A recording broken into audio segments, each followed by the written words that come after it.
I always thought it was kind of normal to hear like a very like if everything's quiet to hear like this low ringing all the time. I thought that was kind of normal.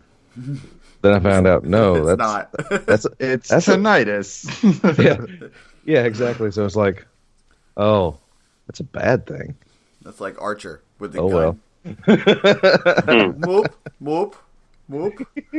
I do that all the time. Anytime the missus, like, she'll just scream in my ear to get my attention because I apparently, with the mathematics of how long I was in the military and how many rounds I shot, it's been a lot. So Yeah. they, I hear a low ee at all times. Yeah. So the missus, like, if I'm just sitting there and she can't get my attention, she'll just scream. She'll be like, "Yow!" right in my ear, and I'll just look at her and go, "Whoop, whoop, whoop." You know, the Archer sound. So, guys, thank you for coming on, Zanny. It's about time. I know, right? It's been a long time coming. Very excited. I feel like I talked to you guys just yesterday. Like, Not even 12 hours ago. Not even, yeah, exactly. Not even 12 hours ago. So, we say we kick this candle and get this conversation started. Sounds good. Joe, you said you have an hour? Yeah, hour, maybe a little over. Okay, well, let's just get the business at hand done with first. Thanks for coming on, guys. Yeah, no problem. Welcome, my brother. How are you? Doing well. I'm doing well. Had a bit of, I know I talked to y'all about it, but I mean, I had some issues with the wife and her blood pressure. So she got out of the hospital yesterday. So, Oh man. but everything's doing well. But also, as a warning, if I go quiet mysteriously, I'm taking care of her. So, Well, just giving y'all that warning. So. If I go quiet mysteriously, I'm getting more coffee. that's fine. I have plenty of that, and we have people now. So if you go quiet, Oh yeah. Yeah, seeing this many people in, I definitely don't feel as bad about mysteriously going quiet, but yeah. I was still going to because I mean That's fine. Totally understandable. Yeah. I didn't bring it up yesterday because I was more concerned with the Lady Raven, but I went keto for a little bit, and I started getting sick. Like I was throwing up at work randomly throwing up, which is never good.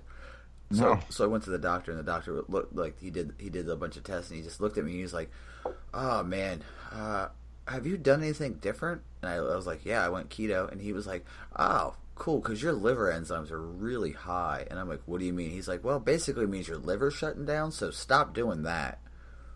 Oh no. Yeah. And I looked at him, I was like, "I thought keto was good," and he was like, "It's good for a lot of people, but you, however, sir, not good for it." So I'm like, "So I should pretty much go back to a decent, a normal diet?" He's like, "Well, I mean, you can go low sugar if you want to. I mean, it does. Your blood sugars are fine, but yeah, your liver isn't functioning properly right now." And I'm like, "I should probably go back to normally eating." And he's like, "You probably should, Chief." And I'm like, "Thanks a lot. See you later." And he's like, "Don't forget to pay your copay." I was like, "I don't pay a copay. Thanks, Union." Yep. But, yeah, the keto. Yeah, I couldn't do it. Like I was just at work one day, and I was like, "Ooh, that's not normal." Yeah. And it was black, and it was never good when you throw up black. Ooh. Yeah, no. Yeah, so. Yeah, because I don't know much about keto, like at all. But just from what I heard about it, I mean, I don't trust gimmicky things, and I don't really trust. It's like buy our coffee, especially for this diet. But buy this, and I don't trust any diet that says like that tends to enforce no carbs. I mean, Yeah, Atkins failed for a reason. Like the original Atkins diet was no carbs, and it failed for a reason. I mean, it works for some people, but it does. Like I guess the doctor explained, like there are people who are carb burnt who are naturally really well suited to burning carbs, and I am one of them. Yeah, that's what I'm saying. I mean, So, yeah. By and large, like going no carbs is extremely unhealthy for a person. Mm-hmm. Mm-hmm. That's why even Atkins diet now it's back, but it's a low carb diet now. Yeah. So I mean, Yeah. your body needs some kind of carbs. Yeah, and the doctor was like, "Hey, bud, you really should, just don't do that. Just go back to eating normally." I'm like, "I'm gonna do that." And the first thing, when I got back, my girlfriend was like, "What happened?" I was like, "Well, my liver was shutting down." She's like, "You're a fucking idiot," and I'm like, "I know I'm a fucking idiot." And then she was like, "You want some ice cream?" I'm like, "I really want some ice cream." So An ice cream sandwich. yeah, I had Gotta have that bread in there. I had a fucking chip wish. I'm not gonna lie, it was delicious. I missed it, but with that being said, we have a couple of guests, Des, with us. I mean, as you know from the intro, we have Zanny Fan from the Barely a Destiny show. By the way, congratulations on making it 1 year, Bubba. That's a big deal. Woo! Thank you. Go. And You haven't quit yet. That's an important part. And our second guest, a very special guest, and Des, you can attest to how great it is to have this man with us, even though it's kind of like a pat on our own back. But he wrote a very awesome article recently about two very awesome guys who do a Destiny podcast. Maybe you've heard of it, the RNG Cast. All the way from Destiny Tracker, Average Joe. Joe, welcome. Thank you. A lot of fun. Two excellent guys right there. Not I trying can to agree with that. I tried to my own home, but two. Zanny, you happened to message me at the right time saying, "Hey, I'm off on Saturday," and I thought, "Oh man, this is the greatest way to get revenge on the awesome episode you guys did for us." For our Oh, great. 1 year anniversary. So you're helping us honor you guys for your 1 year. So I guess I will be Ben this time because I have the beard, and I guess Des, that makes you Scott. Maybe, I don't know. Should I be scary? Oh yeah, you can be scared. There you go. Yeah, but dude, it's a big deal. Congrats, man. Thank you. Yeah, we're real excited. We record that episode tomorrow, so Nice. it'll be fun. Ooh. But Joe, you're here for another very special reason. If I've listened to a couple podcasts that you were on, by the way, by a couple I mean every podcast you were on, so I think I got the backstory complete. Tell me if I'm wrong. You and Sentinel Dad are the creators and founders, the founders of the Saint 14 project, by the way. Great name. Am I correct? Thank you. Am I correct? You so are far? correct. Yeah, there Yes. we go. You teamed up with TakeThis.org, right? Mm-hmm. Which is a organization. If you don't understand the reference, it was from Zelda. Dangerous to go alone. It's dangerous to go alone. Take this when you get your sword. Your very first one. Yeah, and Nice. he and you guys reached out to them, and they support mental health awareness in the gaming community, right? Yep. They are a mental health awareness and support foundation that has a large focus in the gaming community and with gaming studios. Nice. They do a lot of great work, and they're excellent people. Okay, so I got the backstory correct so far. Correct. Details get a little weird with me, head injuries and whatnot. Things get fuzzy. Things get real fuzzy for Buster. Now, you invited an astounding amount of people from the Destiny community to partake in a charity stream February 10th, which is Correct. next Saturday, right? Next Saturday from noon to midnight, straight 12 hours Eastern time. And we really wanted to invite the entire Destiny community to partake and participate and get involved with it and with the overall message of mental health awareness and do our part to try and break the stigma of the taboo topics of mental health and make it so everybody's comfortable, because mental health is a part of life and it affects everybody differently, but it affects everyone. So It does. we would really love it. And it's so fantastic. So many people are coming onto the stream to support it and to do their part and to trying to bring awareness to key parts of mental health and how it affects them too. Opening up like they are and like people are doing right now throughout the entire community is one of the hardest steps to feeling better about yourself and to coping or learning to adjust with any mental issue or anything going on affecting you at that time. So it's really great that everybody is supporting it and is getting behind it. I mean, it's so important for everybody. And the more we know, the better everybody will be. So why don't you list off some of the people who will be involved in this stream? Oh my gosh, that's such a long list. Well, of course, the RNG cast, Barely a Destiny show. We're going to have Mark Square and the entire Grenade and Horseshoes crew. Bones from Crucible Radio is going to be on. We have Dad Tales and Potato Thumbs podcast. We have myself, Sentinel Dad, Tachi Dave, The Infinity. The list can go on forever.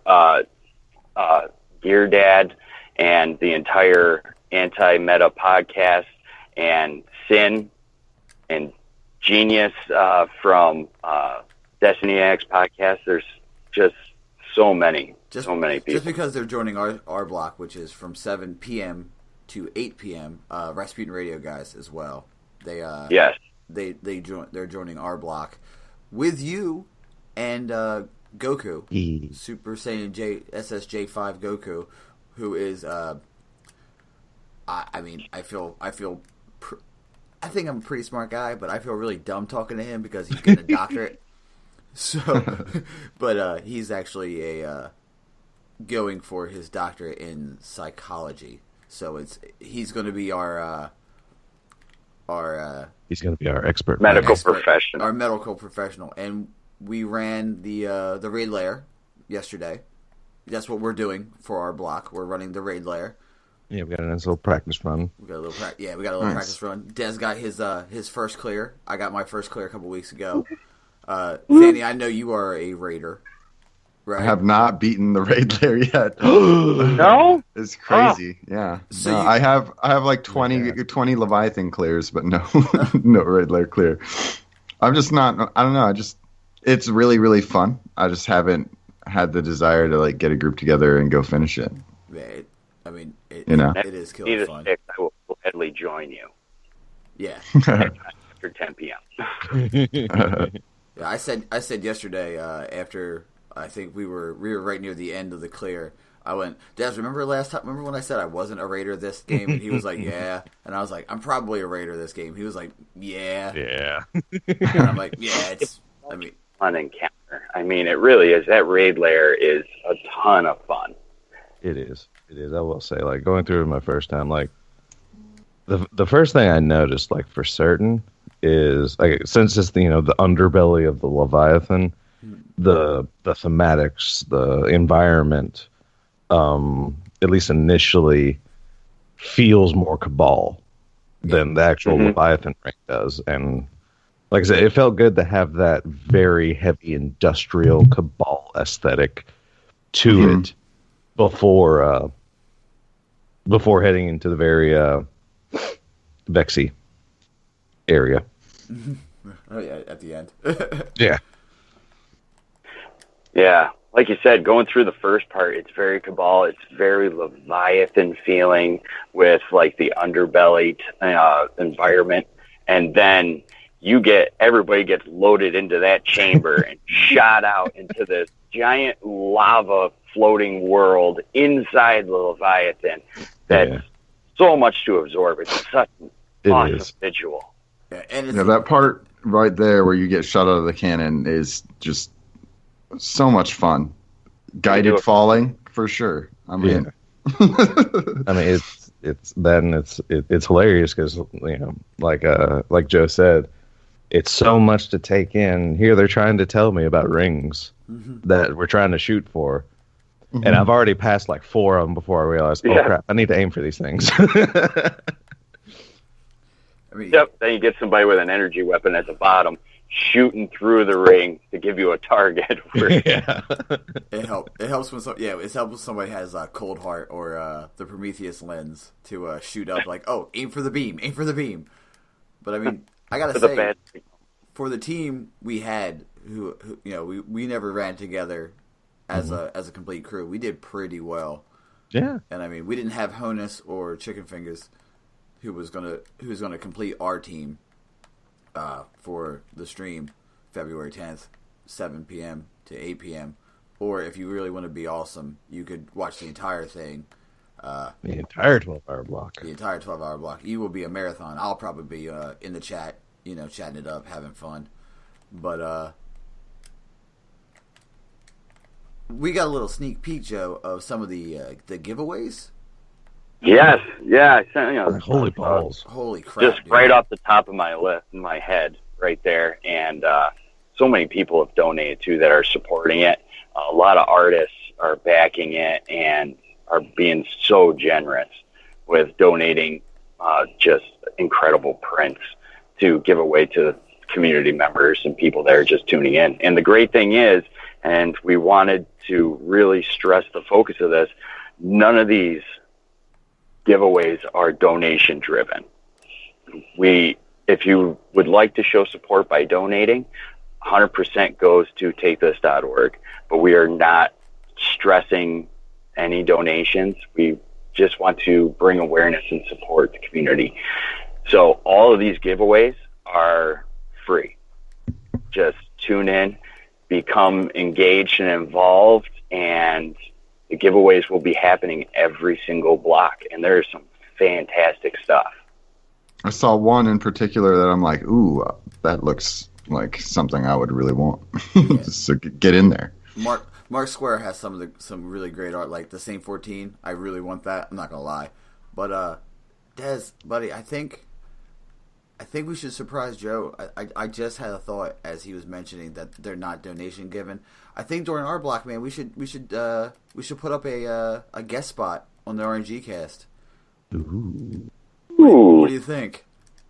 Ooh, that sounds. You could come on and cuss me out. You can say I don't know. I'm a noob because I am a total scrub. I have not gotten good, but I mean I'm okay with that. What do you think, Des? For charity, I'm willing to, or even for awareness. That's a willing, possible shot to the gut. So we'll do that on our block.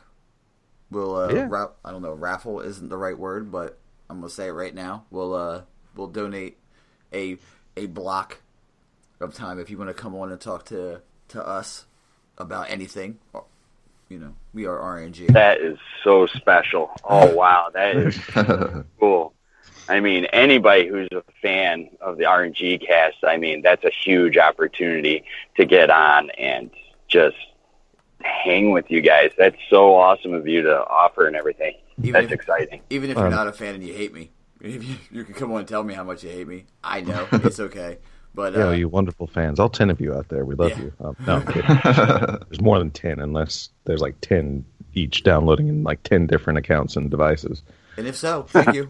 If so, thanks. Yeah. You're making us feel a little better. Hey, those 10 fans really, really love you guys. They're willing to put in that work on 10 accounts. Yeah, if it's only 10 people, like at the source of our day, holy crap! How many Bravo, fellas! You guys have, keep it up, guys. Keep it up. But Joe, from someone who, I mean, I openly admit that I do have a condition. So from someone who suffers, I thank you. I appreciate everything because as much as I say it as I don't say it as a joke because post-traumatic isn't, PTSD isn't a joke, but as much as I say I have a bit of PTSD, I mean, I get looked at all the time. when things that like set me off happen, I get looked at for it, and it's kind of, I don't want to explain like, oh, I have a touch of PTSD. That's what it is, but I appreciate it, man. And having Goku readily available is probably one of the it's something pretty awesome. I don't have that. It's also comforting too. I mean, he's very approachable too, and he loves to stress that anybody in the community can speak to him at any time. I mean, he goes by the same handle on his socials and in the Discord chats, and if anybody wants to reach out to him, he's always willing to talk to somebody. Yeah, so it is comforting because he's helped me too with a few things, and it's just great. I mean, and I know exactly what you mean. My wife's cousin is affected by PTSD, and I try and support him as much as I can with some of the triggers that he has, and understanding it more, and understanding all mental health conditions and issues and things that can affect you every day. The more we learn, the more we'll be able to show support to the members of the community. So we'll constantly be learning. Yeah. And so not to sound like G.I. Joe, but not to sound like G.I. Joe or ABC back in the day, the more you know. Yeah, it makes everything a lot better. So it might get a little heavy. Oh, I mean, just the subject matter in general. It's like we've said before, it's going to get like heavy, but at the same time, I mean, this is one thing I'm like highly impressed about. This particular streaming event is the fact that it's not even about the support to a foundation or anything. I mean, TakeThis.org are great people, yeah, but I mean it's like a backdrop to what is trying to go on here, and what's trying to go on here is like just massively more important, really. At least on like the individual scale and like the whatever the crap I'm trying to say here. Right. It's about love, and there's no greater thing than that. Exactly, because unlike things like cancer and other illnesses, I mean, helping a charitable like research foundation for like cancer in the short and the long run is probably like the best thing to do. But for something like mental health, I mean, the mind is such a complicated thing that there's no real reliable way to really get in there. But step one, because a lot of mental health issues, for some reason, it's like instinct one is to hide it. Mm-hmm. Mm-hmm. And it just compounds everything so much. It's awful. Yeah. A lot of people suffer in silence, and they keep it bottled up, and it will eat away at somebody. And you can see noticeable changes of people that are being affected, even in a gaming community where we don't see each other face to face, but you can tell when somebody's being affected by something when their voice is not the norm, or their demeanor on mic is not the same as they usually are. So, and people will hide it and go, I'm fine. That's the first thing. Say, I'm fine. And we would just, opening up is the hardest part because people feel awkward and embarrassed, but it's nothing that anyone should be embarrassed about. Everybody goes through it. Yeah. So the more you can be comfortable with the people you're talking to or just opening up, the better your mental health will be overall. We're all here. Everybody's supporting the St. 14 project, and everybody that is close to you, we're all here to support one another. And having a community that will support each other in it is one of the greatest things that you can have. Because some people aren't comfortable in a eye-to-eye conversation, but are comfortable in this format where you're not seeing each other in the face, but you can open up because there's that escapism of the gaming world and being on a mic, and people aren't as nervous to open up about something that may be affecting them. So the anonymity of it. Yes, that's it right there.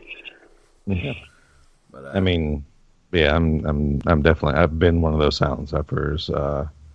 Depression, quite many times throughout my life, and hilariously, the escapism aspect is kind of one reason I am so into gaming now. It's been my escape, but I mean, other than therapy, I mean, there's a support network can be so important. I mean, just a support network, just being open about it, getting things off your chest, and having people you can do that with. I mean, that can save a life. For sure. Mm-hmm. I will say it's for me anyway, having gone through depression, and my mom has depression. That support system and specifically for me, it's been in gaming for years, because the MMO scene was similar. I'm sure you know, Des. Has been, that support structure is more valuable, in my opinion, than therapy. It's not to say that therapy doesn't help or isn't useful, because, like, I mean, for different things, obviously, it's going to be a professional's going to be able to help you probably much better than your average Joe. So, but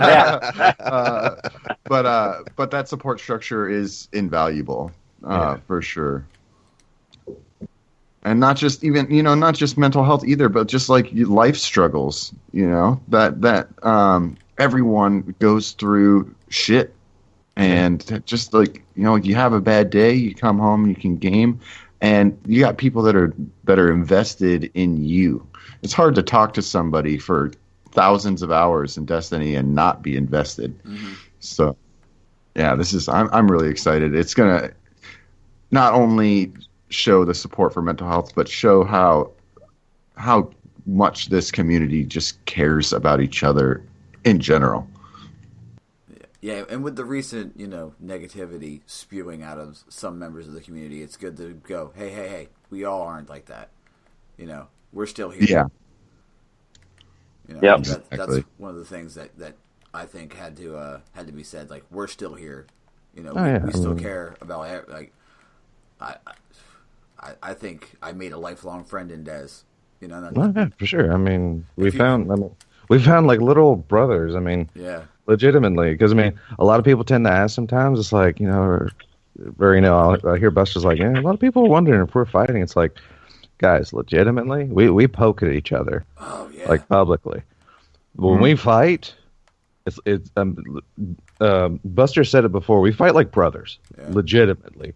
You'll sit. I mean, my wife has heard just the furious clacking of my keyboard as I'm typing this argument with Buster.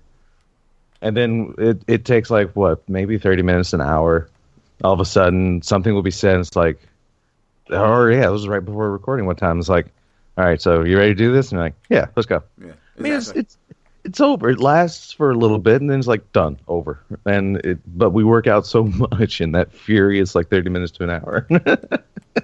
And we also have that, I mean, we've done 2 to 3 hours for 88 weeks now.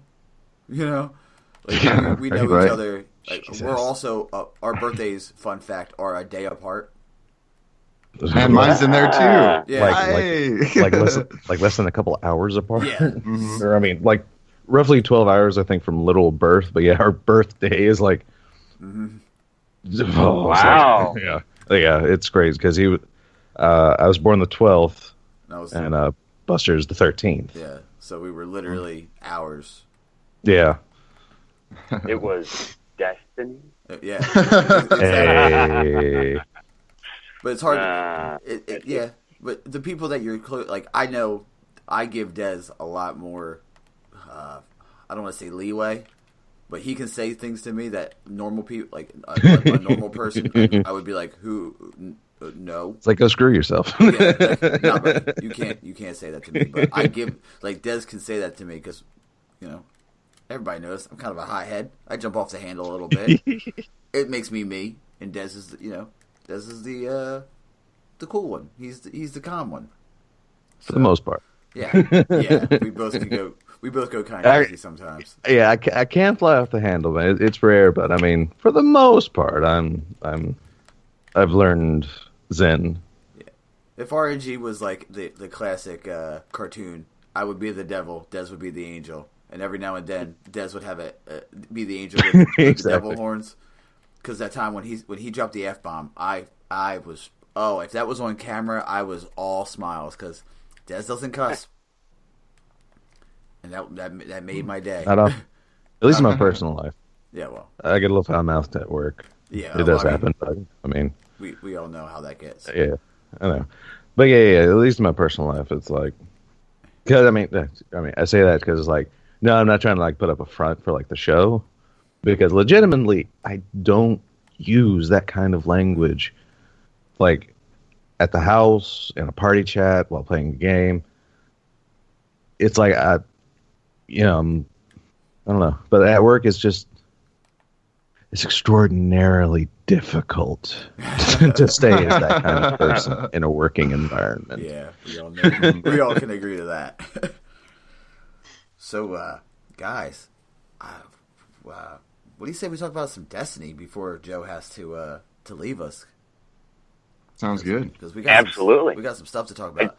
Holy crap, do we have things to talk about? Holy Jesus. crap. I just want to say one thing before we go forward. Do it. With everything you guys just said, no matter what is going on in the Destiny game, the community is everybody made lifelong friendships. Oh, yeah. And I'm so thankful for Bungie for creating a game that I've never been so immersed in any game I've ever played or talked to anybody, Call of Duty, no matter, name the franchise, as much as I've been in the Destiny universe. And I'm so thankful to Bungie for creating it and giving us all this just wonderful community to be a part of. I mean, there's so many friendships I'm so thankful for. Indeed. In this community that I wouldn't have found anywhere else. It's so unique. But I just wanted to say that. It's fine. Joe, since you are the guest with the most the biggest time crunch, what would you like to talk about? Would you like to talk about what Bungie released, the path ahead, or would you like to talk about some of the Iron Banner? I'd like to talk about everything. Let's talk about Iron Banner real quick. Yeah. How are you guys finding Iron Banner? Coming back from season 1, and now we got some new stuff going on. How you guys like it? I'm going to jump in and say I haven't actually logged in to play Banner. I would have, but issues with the wife and things notwithstanding. But I mean, wasn't really a choice not to game for the past couple days. But right. Well, that's understandable. So yeah. Well, So I mean, well, Des, we can fix that this afternoon if you would. oh yeah, for sure. I mean, Okay. Because I'll hop on and we could do some stuff. But I mean, yeah. but yeah. So yeah, the first time I went to log in was doing the raid layer, and we cleared it. Bam. yeah, I know, right? Oh yeah. I You get any will say that. masterwork armor in that raid layer? Actually, yes. Yeah. I did get a masterwork chest piece. Nice. I mean, kind of meh, but I didn't get any masterwork armor, but I did get the arms and the mark. So when the time comes and I run the raid layer again, I'm gonna be a hammer throwing son of a bitch. Oh, and hilariously, like speaking of this, like this inexplicable connection me and Buster have, we both for the final drop, me and Buster both ended up getting the shotgun. Yeah.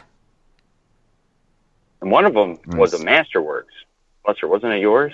It might have been Buster's because mine was not. Yeah, mine was masterwork. Okay. Yeah. Yeah, I thought that was hilarious because Buster said He it, was and I went to excited. say it itself, and it's like, and Buster's like, "Oh, I have it on me." It's like, no, dude, I got one to drop too. And I was like, yeah. twins. But we had I mean, that last little Argus phase.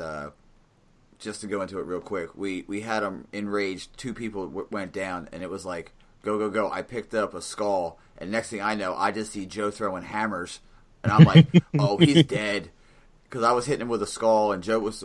We were throwing hammers, and we just kept saying, "Oh, the 2 hammer titans are the ones doing the damage." I'm like, everyone's doing damage because Dez was shooting the Celestial Nighthawk. We were just the team locked in. It was great. I mean, when Chicken Fingers and Honus joins in, we're good to go.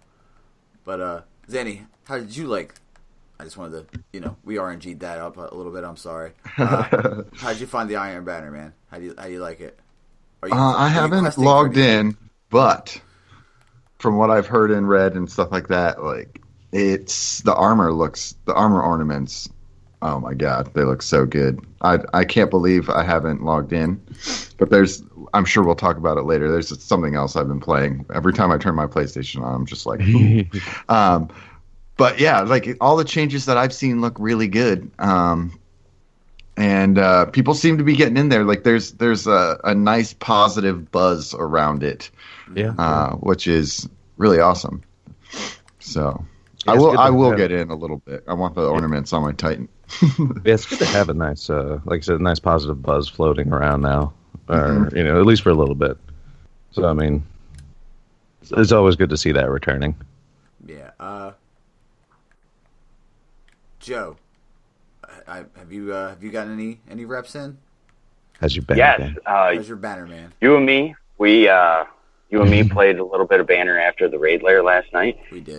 With SS Goku, but I went in on Tuesday because I was just dying to see what they changed and brought to it, and I am loving it. It's Iron Banner. It's sweaty, but the rewards I'm finding are about par for the course for season 1, but I love the addition of being able to purchase these items because the first banner, I got boots and a helmet and for a Titan, and I didn't get anything else, like barely anything dropped. So I love that opportunity that you can just for 10 tokens and some legendary shards buy the armor pieces. And then, earn the ornaments for them for season 2. And the guns are a little expensive. They're 60 tokens, I believe. And I can't remember the shards. Yeah, but they're 60 and 25 shards. If you can't get it to drop, you get those daily milestones. You get those reputation bundles. You can accumulate 60 tokens pretty quick. And you can get hand cannon or whatever. And I love it. Love it. And I got the Ghost, and somebody Tuesday night got a Sparrow, and I haven't seen the ship yet. Okay. So I'm loving it. Even though I am super jealous of the Hunter gear because the Hunter gear looks so good all the time. All right. Don't it? And my Titan's got Viking horns. And, not too bad. But, I think it's fantastic. I think it's a lot of fun right now. I missed it. I love Iron Banner season. Anyone get the hand cannon? I saw it and I was like, "Oh my god, that's beautiful." I haven't got it yet. Yeah, no. I hope it's good. It's good. I heard. Yeah. It's a 3-tap. I heard. And I've been getting killed by the Frostmire, the scout rifle, the Weist full auto, and I love those scout rifles. Those scout rifles are just so fun. But like Joe said, I played a little bit. I finally have a complete set for my Titan. I got the arms finally. Praise RNG. Not praise RNG. I bought it directly. It wasn't. and I was like, well, I got a full set for my Titan. What character should I play with next? And I'm like, I'm better with my Warlock. But man, that Hunter gear looks like Shredder from Ninja Turtles. It's so good looking. I mean, it is. I wasn't too impressed with the armor itself, but as soon as they announced the season 2 ornaments, it's like, that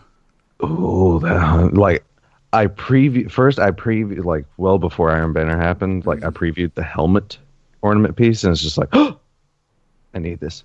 I want this. Well, I have to have this. I like how they kind of kept everything to what the hunter, the warlock, and the titan is. Like the titan ornaments make him look like a shogun. Yeah. The warlock makes him look like a mystic, like a monk, and obviously the ninja is the hunter is the ninja. Yeah, and it fits so well. And every time I see it, I'm like, oh, that's so dope. I love how they play into that.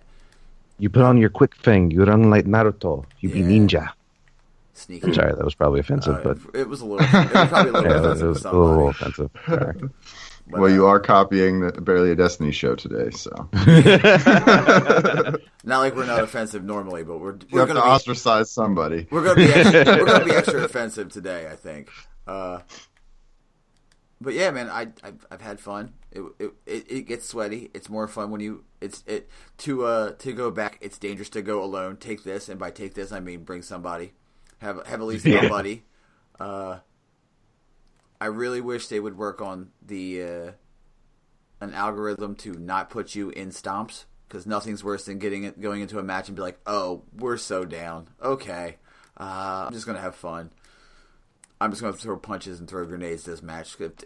I jumped into a game and it was like 5-57.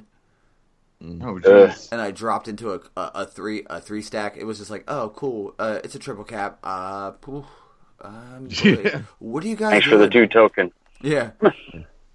Where's the mercy? I mean, yeah. Oh, for a segue, those penalties for the quitters is coming up soon. It is. So which that's going to be. We can get onto if you would like, because I think Iron Banner is I mean, that's pretty much what we can say about Iron Banner. I'm so excited for the new weapons, because I have a feeling that every time there's an Iron Banner, we will be getting new weapons. I hope. We do have at least 3 more weapons with the Curse of Osiris logo, because they are saying it is like these 3 new weapons that are dropping.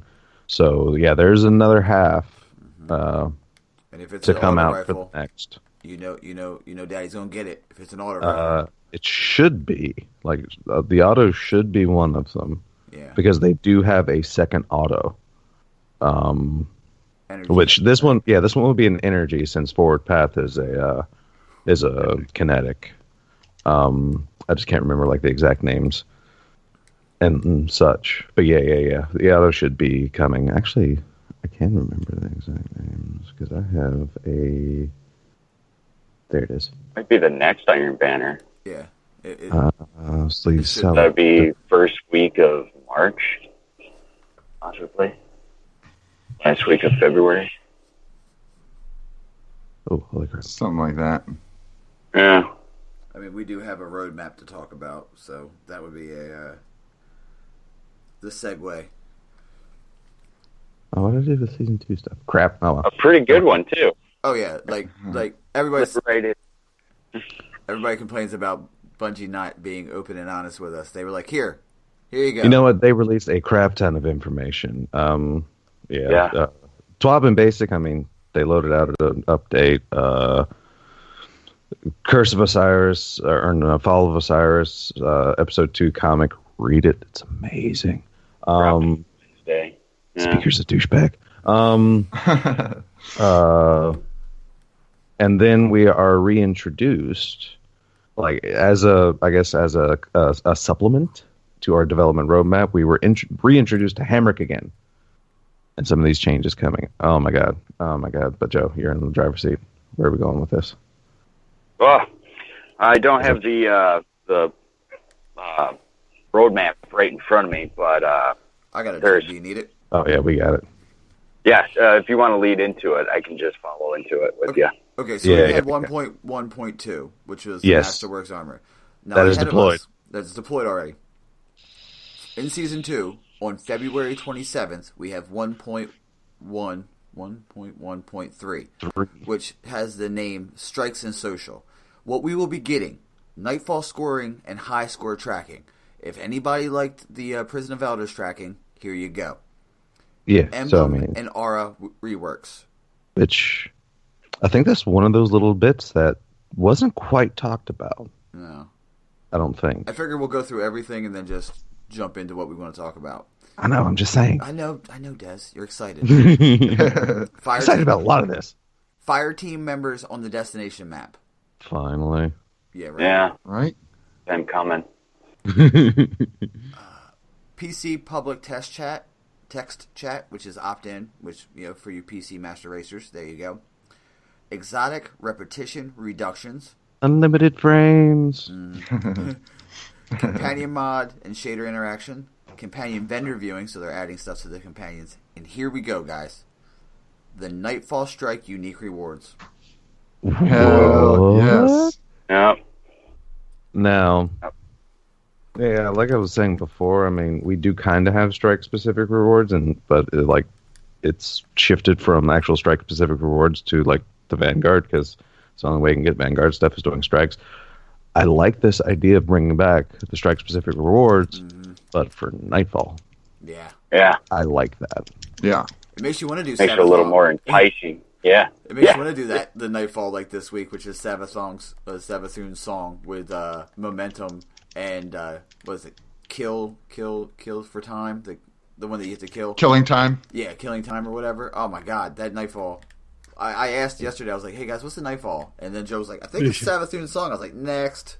Yeah, nope. Moving on. Yeah. That with Momentum is a killer, man. It is so it's like Momentum itself is rough. I mean, that's this game's Omnigul with Rainbow Burn. I swear. Yeah. Oh my gosh. Momentum. But if they add, Nightfall specific loot exactly. for those strikes, man, I miss seeing like the Warlock bonds that would drop from like Omnigul or a Fate Bringer from that one in D1. I'm so missing those, and I hope they're adding them to that. I'm hoping that's what it translates to. Yeah. What they're adding to Nightfall loot. Yeah, no, that. Stuff.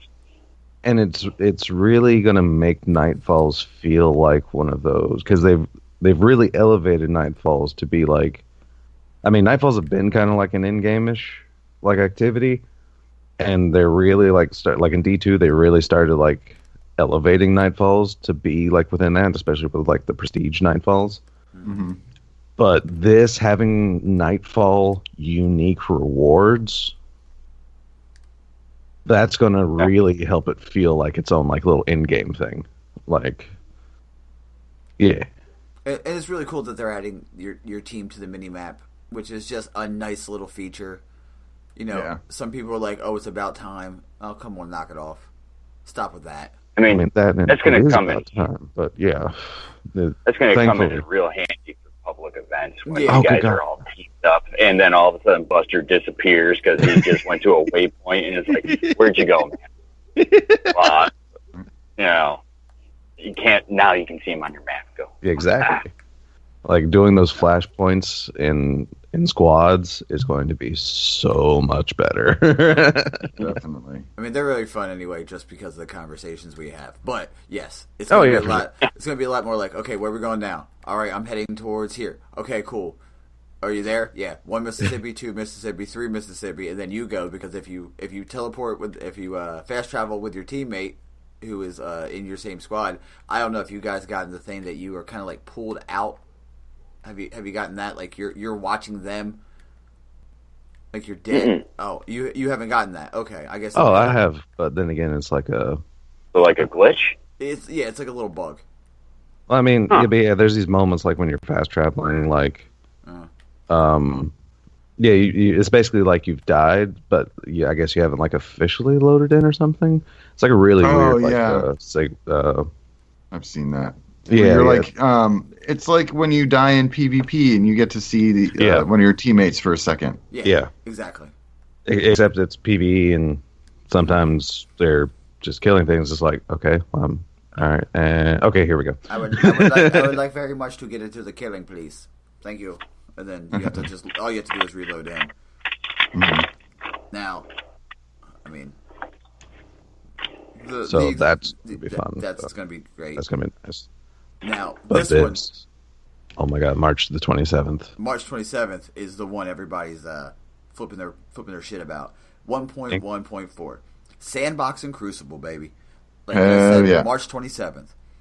Weapon/ability sandbox changes. Some things are going to change, fellas. Heroic strike modifiers. Nice. Iron Banner 6v6. Weekly Crucible playlist, including Mayhem. Nice. That's going to be a good return. Crucible ammo and gameplay tuning. Nice. Nightfall challenge cards. Skipped over the Crucible quitter penalties. Yeah. Repeat Crucible map /strike protection. Thank you. Yeah, right. And exotic Oh my God. weapon/armor sandbox changes. Nice. Nice. Right. That's awesome. So yeah, as I've said I've said on cast, just before D2 dropped, after it was announced that Destiny 2 was going into 4v4s, I've stated that I would love for Iron Banner to have been 6v6 in some way or fashion, because it would have really helped it feel unique. Yeah. Because right now, the only benefit to really playing Banner is just fact. Oh, you know what game mode you're playing. That's about it. Other than the loot and stuff. But yeah, they announced bringing back 6v6, and I was kind of bummed because it's like, oh great. But I've got to say, this is the way to do it. I feel. Oh yeah, I It's agree. like you're making Banner a unique experience. And you are bringing back a returning mechanic, true, but like I said, you're still making Banner a unique experience. So, I mean, yeah, 6v6 is, according, going by this, it's not going to be around all the time, but it's still going to be back around every now and again. Which I'm okay with. I'm okay with Make it special. Yeah. Exactly. Make it. Exactly. Make I'm something like you look super forward to. stoked. Like, Yeah, big battle. I was on the fence about 6v6 coming back, but after reading this, it's like, yep, I'm good with it. I'm fine. Let's go. You're making it unique. Okay, I'm cool with that. And Mayhem coming back, because Mayhem is always fun when it's here. For a short time, at least. Yeah, Revolving playlist. That's going to be fun. Yeah, no. I'm wondering also if this is going to be when the return of Rumble. Also, because Rumble returning, they've mentioned it, but it's not on this, so I'm not like trying to invert. But yeah, it'd be interesting because right now, what would the weekly Crucible playlist even have other than Mayhem? Yeah. Right. So maybe they'll. Maybe that's when they're going to try and roll in Rumble, because they've confirmed Rumble is coming back at some point in time. And I feel this would be like a perfect introduction into it. That way, at least for now, we could cycle between Mayhem or Rumble. Right. And they'll have 6-person parties in Crucible, so that would make sense.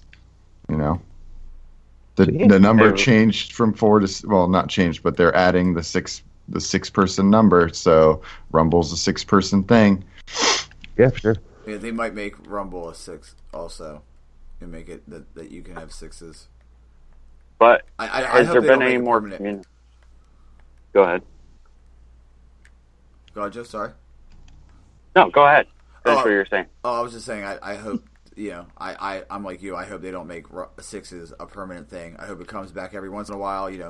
Maybe allow Rumble to be 6 people, but that's it. And then Iron Banner. That's just my personal opinion. Yeah, some people are like, no, make it always 6s. Make 6s like a permanent playlist. I'm like, they've gone on record in saying that D2 Crucible is 4v4. It's how they want it. Giving us 6s is just like Des said. It will make Iron Banner something unique, something fun, something to look forward to. So I'm 100% okay with it. Yeah, I said it before too. I just like the option. I love the 4v4, but having the option of doing a big battle 6v6, just having it there is fantastic. Yeah. To have that choice. I don't feel like doing 6v6, but also have we? Has anybody seen any more communication on Crimson Days? Because we're in February, so maybe a part of the weekly revolving playlist will involve the return of Rumble and possibly doubles. We might see that coming back. You know what? That surprisingly, the TWAB did not mention days. Yeah, and isn't it like next week or in 2 weeks? Like, holy crap! Like all this incredible thing is like, yeah, and like all this stuff, and it's like, oh wait, I think they just mentioned Crimson Days. Oh yeah, that's the thing. I think they're gonna do Crimson Days like they did Festival of Lost the first time. Like, oh, you log in, you're like, what the fuck? Surprise! That's what I think. Because on about a month ago on Destiny Tracker, I think Jay, the content lead over there, who is a fantastic guy, was doing some searching through the database through Destiny Tracker of the API in Destiny 2 and found some ornaments for Crimson Days. Yeah. Ooh. So it's in there. Oh yeah. So they did preview them. So. Yeah. Yep. So hopefully we get some communication on that soon. Now, and hopefully we don't have a mass exodus of people jumping off the map again. Yeah. Oh man, I'm excited. I love doubles. Doubles is a lot of fun. Yeah, doubles, like, last Crimson Days we had, like, playing through the doubles was like, that was really a fun experience. Like, I thought it was going to be like super sweaty when I got in, and some kind of were, but for the most part, it was a really fun experience. I mean, it was sweaty, but Crucible is sweaty by definition. Yeah. So, yeah. But I mean, Crimson Doubles will be fun. Especially if you have a podcast with two hosts. You can definitely. Yeah. Right. But I'm also super interested in this Nightfall Challenge cards. That's what I wanted to bring up. What? Because I haven't read, like, seeing Iron Banner 6v6, like, my mind stopped pretty much working at that point in time. It's like, Grr! And we just read through this, and it's like, wait, what's that? I remember saying that. By challenge cards, it makes it seem like there will be, like, Prison of Elders is what it sounds like. Yeah, that's what I was thinking, especially with the with the scoring now. I know, right? It sounds like a Prison of Elders, like, what are they called? No, I mean, the cards, or the things you had to pick up for the Prison Challenge. Yeah. I forget what they actually called. But yeah, it sounds like that. Like, it sounds like a thing you go get to run it. Like, that's I'm like super interested in seeing what the crap that's going to be all about. I'm thinking like a trials card, but with like bounties attached to it. That's what I thought as well when I first heard that it might just be like that. It's like a challenge card. Yeah. Yeah, like grab the thing. There's objectives on the thing involving the Nightfall, and completing them gives you extra rewards, something like that. Yeah, but I mean, we similar do have to like raid challenges. Ooh, yeah, that could be a thing too. And we have gotten confirmation by Mr. Barrett that a Prison of Elders Forge is returning. Archon's Forge is returning. So, yeah, I am uber excited about that because you guys know I love horde modes. I love stuff like that. I mean, who doesn't? Like, right? The Forge, the Cord, those were great. Like, especially like because the Court of Orcs was like really fun and really cool. But then the next iteration they thought of in the Archon Forge, it was just a little better. So, I mean, I can't wait for, I would love to see them, like, reiterate that again. Mm-hmm. That's what we were kind of hoping for with the Infinite Forest. Yeah. But, it would actually give a little bit of a more purpose for the forest because, I mean, now it's just kind of there. It's like after you're done with Curse of Osiris, it's just... The replayability of it's just not there. I mean, exactly. The 20 seconds takes you to run through the portal. Yeah, I mean, discouraging enough. So, I mean, it would be really cool if they, like, if the next Forge mode was like, you know, you collect a thing, they, like, put some interactables in front of the forest. It's like you do that, the portal opens, and then you load, you know, go through the tunnel and load into a Horde mode instance.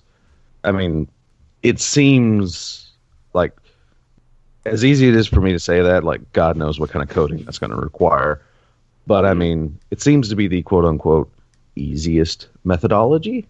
I mean, or we could, like, it could be like something else on some other planet somewhere, or another thing to actually, like, load into, maybe. I mean, who knows?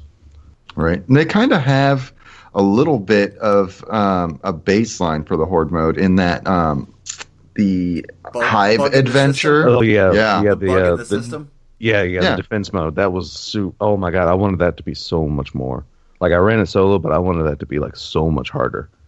Yeah. It's so just fun. gradually make it harder, you know. There is, like, technically there's a small mini Horde mode in the game currently that they could just upgrade to exactly. That would be a lot of fun. I mean, yeah, see, and that's the thing, because, like I said, Infinite Forest just in and of itself just seems to have a lot of pre-existing, like, keystone parts to, like, a Forge mode or a Forge area already that they can just kind of tweak and bring in and kind of refine from there. Because, like I said, without all those building blocks would make an incredible, like, reiteration of, like, the Court and the Forge. Yeah. I mean, the Forge... And I think it would be pretty cool, too. Oh, yeah. Good God. You know, if they added that with the A to B, you know, style, you know, you go from A to B, and then, boom, you know, it randomly selects another one. So, like putting a Court of Oryx all the way across, you know, that would be... Also, they can call it the Trials of Osiris now, because, you know, we have the Trials of the Nine. That could be the... They could. That could be the new Trials. Well, because remember in the story, he left and went to wander the forest.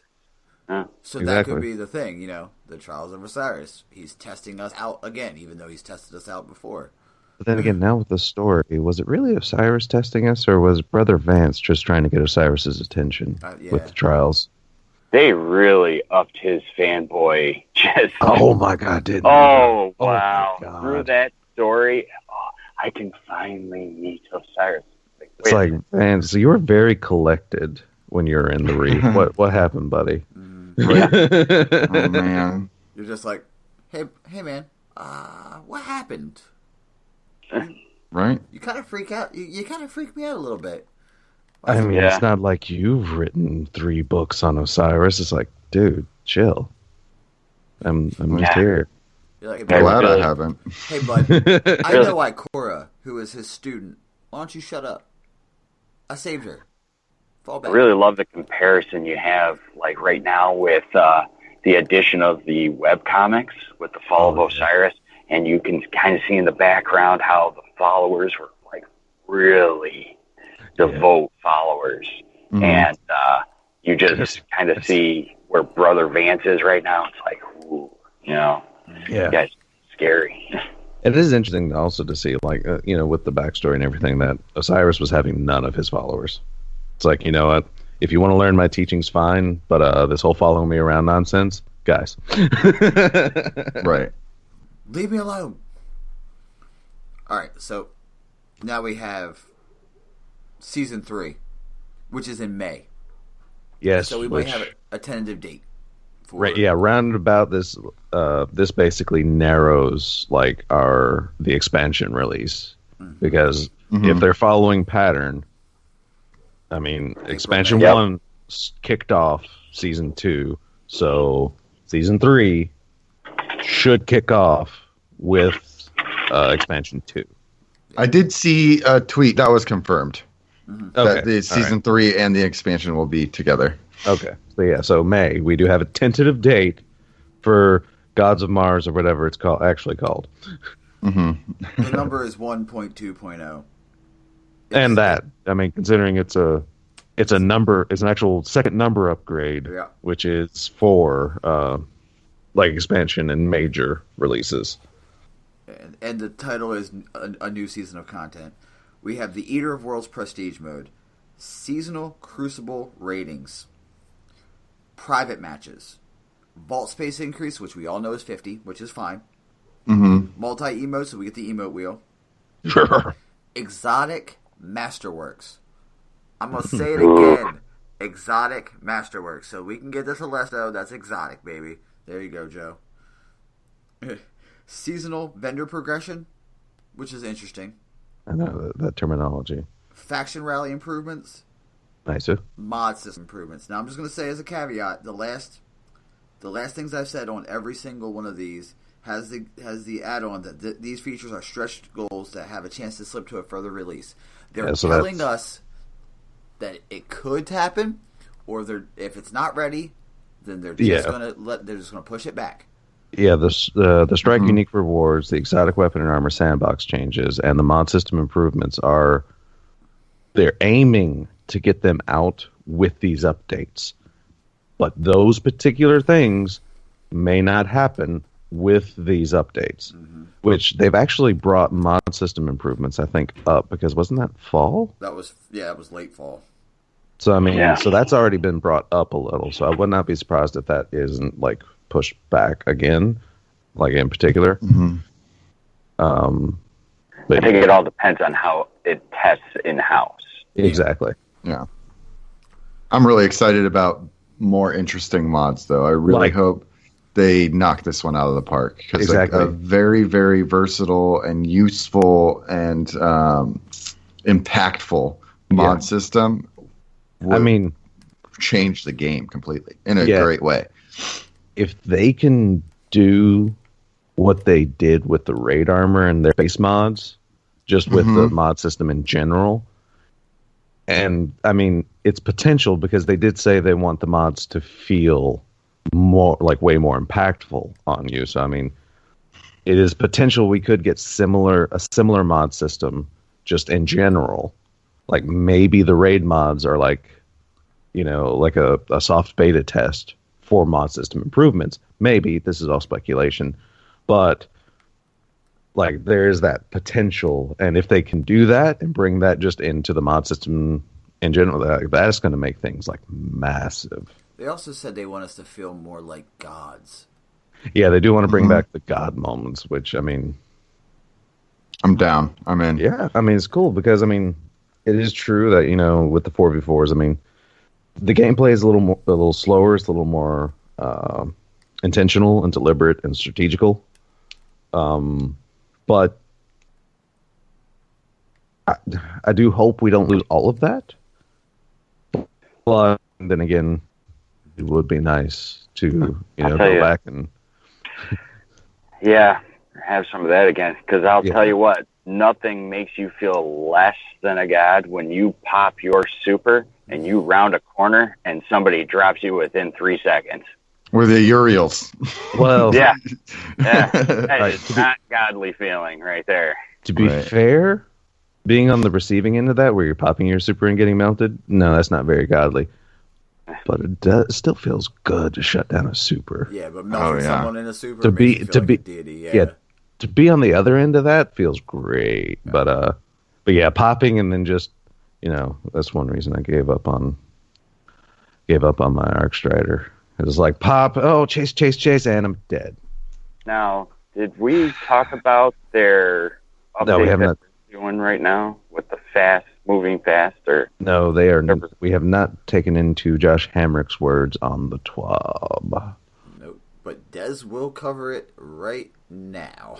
Yes, I would be glad to, because Josh Hamrick has returned to the TWAB to give us, I guess, a preview of the upcoming sandbox changes. I believe this is what this is covering on what internally they refer to as the Go Fast update. I love that. I know, right?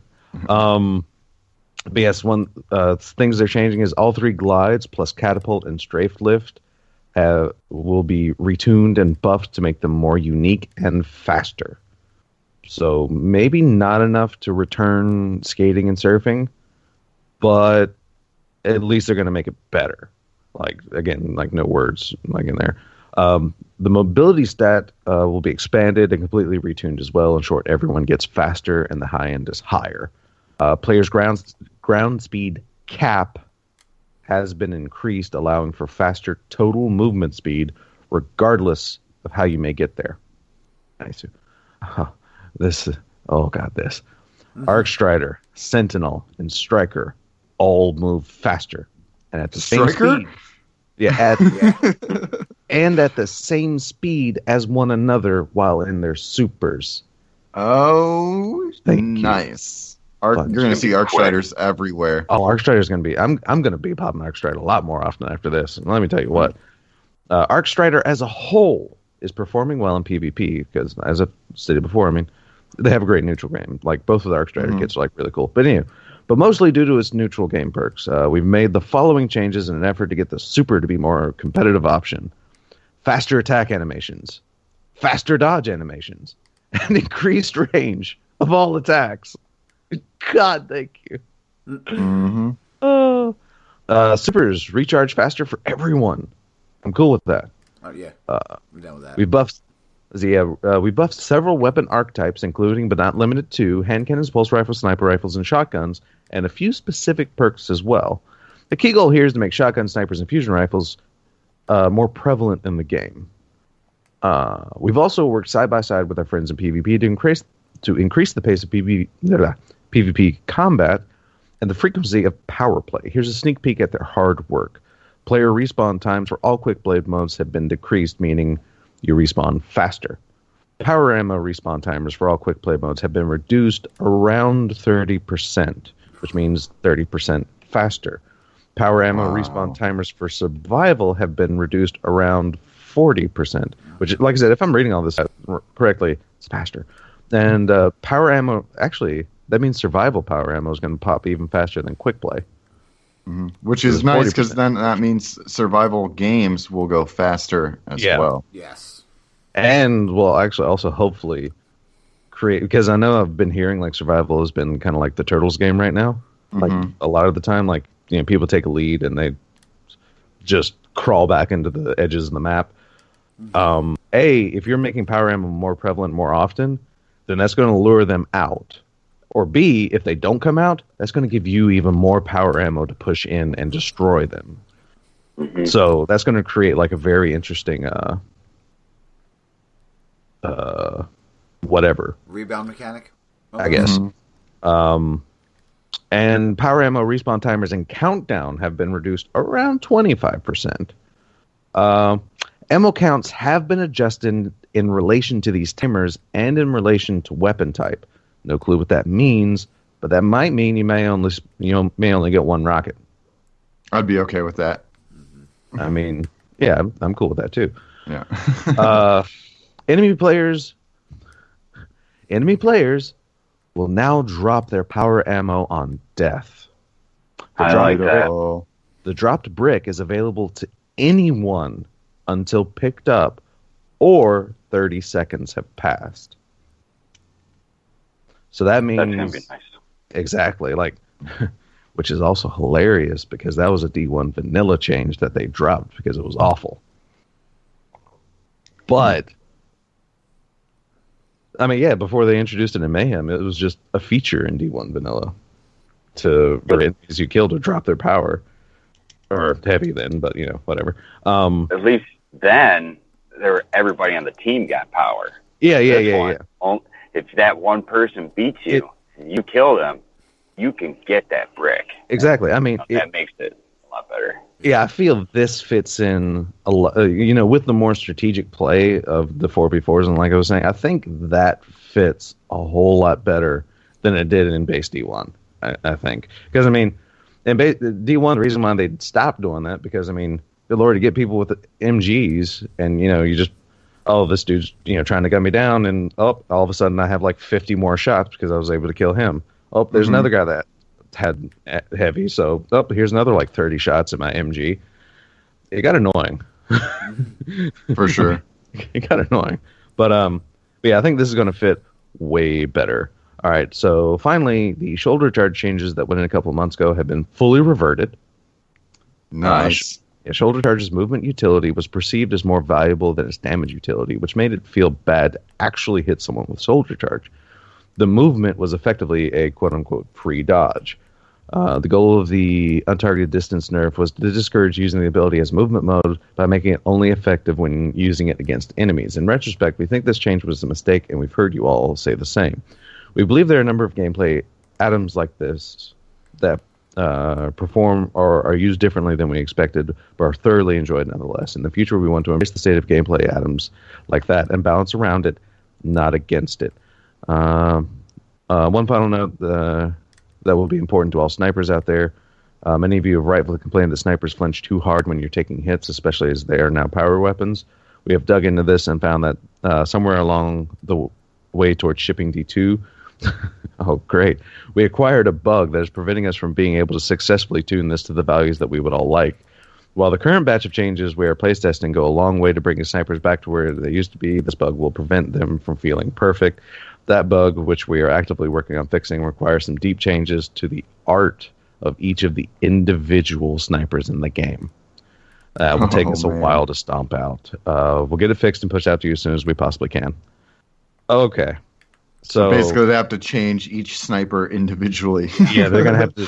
They're basically gonna have to change, like like I said, tune each sniper rifle. It's like, okay, here we go.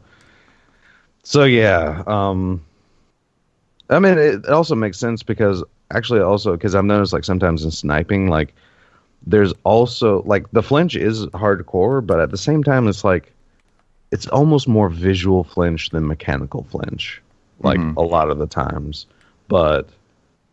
Yeah, so I mean that could be like an artifact of this bug, the fact that you're flinching like very hard, and it seems like you're flinching even harder than what you even would be. I mean, again, that's what it felt like to me, but I'm no sniper, that's for certain.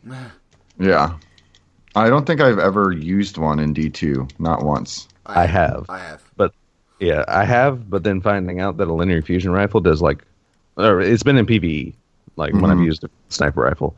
And then finding out that a linear fusion rifle does like double the damage, it's like, okay, I'll just use these then. Right? Yeah, but I love that raid sniper alone as a god.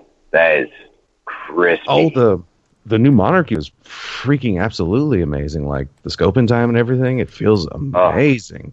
But damage is just awful. I personally like the Gentleman's Clap. Yeah. I just like it because, well, the name is awesome, but it also has, I mean, the scopes feel good to me. But wait, which one? Is it, I thought it was a Gentleman Vagabond or a single clap. I might have combined two of them. Yeah, I think it's Gentleman Vagabond. That's the both worlds. Yeah, they're both pretty good. Screw it. Yeah, but the Gentleman Vagabond is the one I like. Yeah. You know what I like? The linear fusion.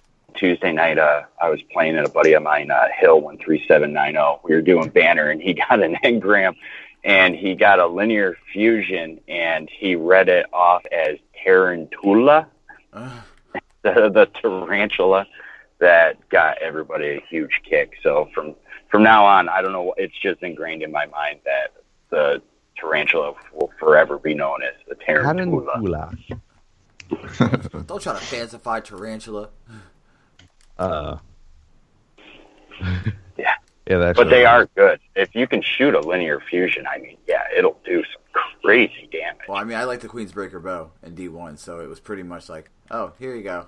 It's pretty. It's I mean, right up your alley. Yeah. You know, fusions are my thing.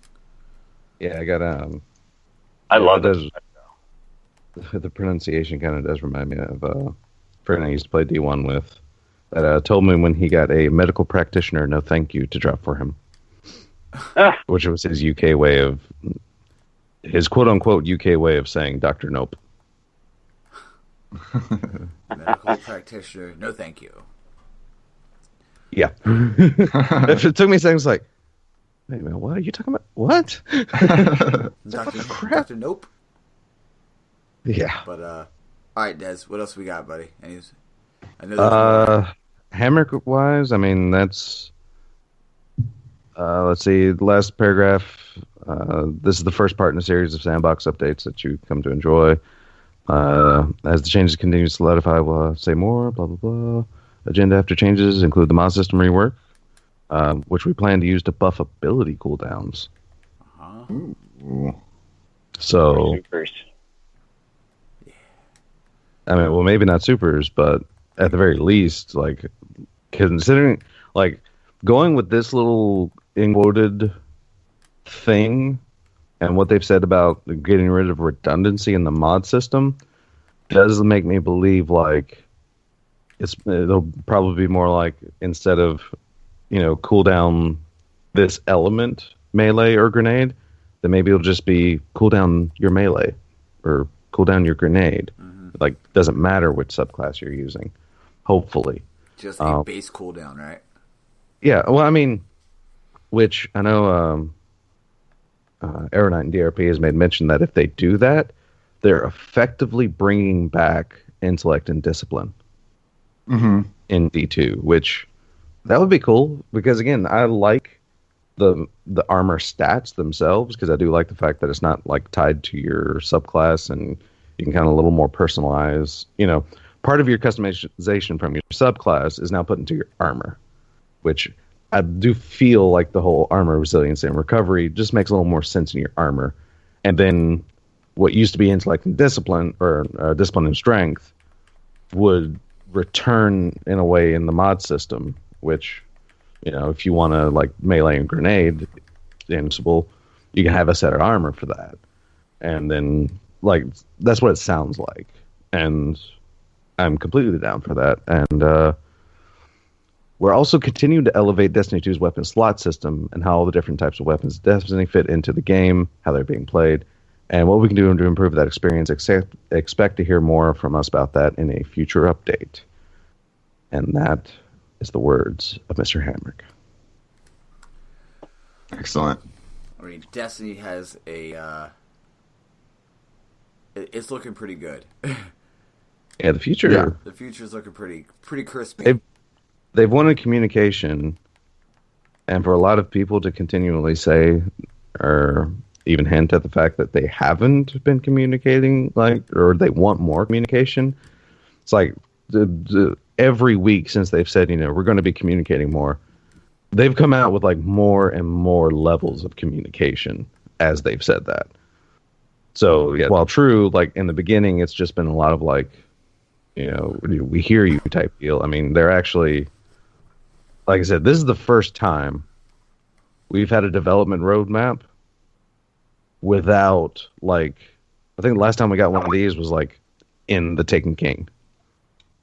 And like leading up to stuff like that, like Rise of Iron and Taken King, like we get these kinds of roadmaps like as content launches and then they kind of disappear. But we actually have a returning roadmap in the middle of a major release. I mean, yeah, expansion is coming up, but at the same time, I mean, still, this is a lot of information and a lot of stuff that they're planning to add. And 90% of their list, I feel, is like now squeezed into up to May. Because I can't even think of like some of the things they've said that were in fall that like aren't coming now. And I could just be dumb and like be forgetting things, which is entirely possible, but They also gave a lot of that, like you said, at first they were planning on stretching this out for the entire year. Exactly. Now pushing it down into May. So they're really closing that window. Oh. And I loved on Twitter that somehow the infographic, like the roadmap infographic, was meant to say something else as well, but it was kind of overlooked. And they mentioned, because the only reason I saw this because they mentioned on Twitter, it's like such and such was over. I can't remember what exactly. I think it might have been like the new raid layer or something. Like something else was meant to be put in like season 3 release, but yeah, it was like looked over. And someone on Twitter like tweeted at them. It's like, oh, that's just unacceptable. Like you need to be, or like you should be like fired or something for that. If it's like that bad of a job, fair enough. What this Bungie artist did was tag his boss and say your move. That's like, brilliant. oh my god! It was like a quoted retweet, and it's like your move and tagged as boss. It's like, that's okay. that's incredible. That's amazing. Yeah. It's like, oh my god. Like, props to that guy. Well, I mean, you also got to think about it. If you kick a dog too many times, the dog's gonna bite. Oh yeah, exactly. I mean, You know, and so Bungie devs take a lot of abuse, but it is great to see moments like that. It's like, you know what, you think this should happen? Hey, boss man, what? Come on, Yeah. what's going on? I mean, well, like when Barrett said, You're up. we're hiring. Like I know, that just was like one of- tossing out like the application link. Oh, it's great. Joe, I see that our time with you is coming to an end. Oh, Yep. It's a busy weekend this weekend with the Super Bowl tomorrow. With the footballs and the stuff, so I get it. I guess. Yep. Go sports. Sports ball. Do you have anything you want to say? You want to give a last little plug for the Saint 14 project? The floor is yours, good sir. I just want to thank that our sponsors, Destiny Tracker and the Tracker Network, Zorth and Jay. They've been super supportive and everything. And Planet Destiny especially, they're going to be hosting the stream for us, and they've been absolutely fantastic. They're a great outlet, and everybody that's supporting the Saint 14 project and everybody that is going to be streaming during it. The stream is going to be on Saint 14 Project on Twitch on that channel, and it's going to be from noon to midnight Eastern Standard Time on February 10th, so next Saturday. Come by. You can find us on Twitter at Saint 14 Project, or you can, if you want to maybe reach out to us for a little bit of support or anything like that, or even just somebody to talk to, don't be afraid to DM any of us personally, or the Twitter, or email us at saint14project@gmail.com. And, I hope to see everybody there during the stream on every block, where there's going to be so many great moments and just a lot of cool stuff. And you can find me at Average Joe 227 on Twitter as well, or on PS4. I go by I'm just an average Joe.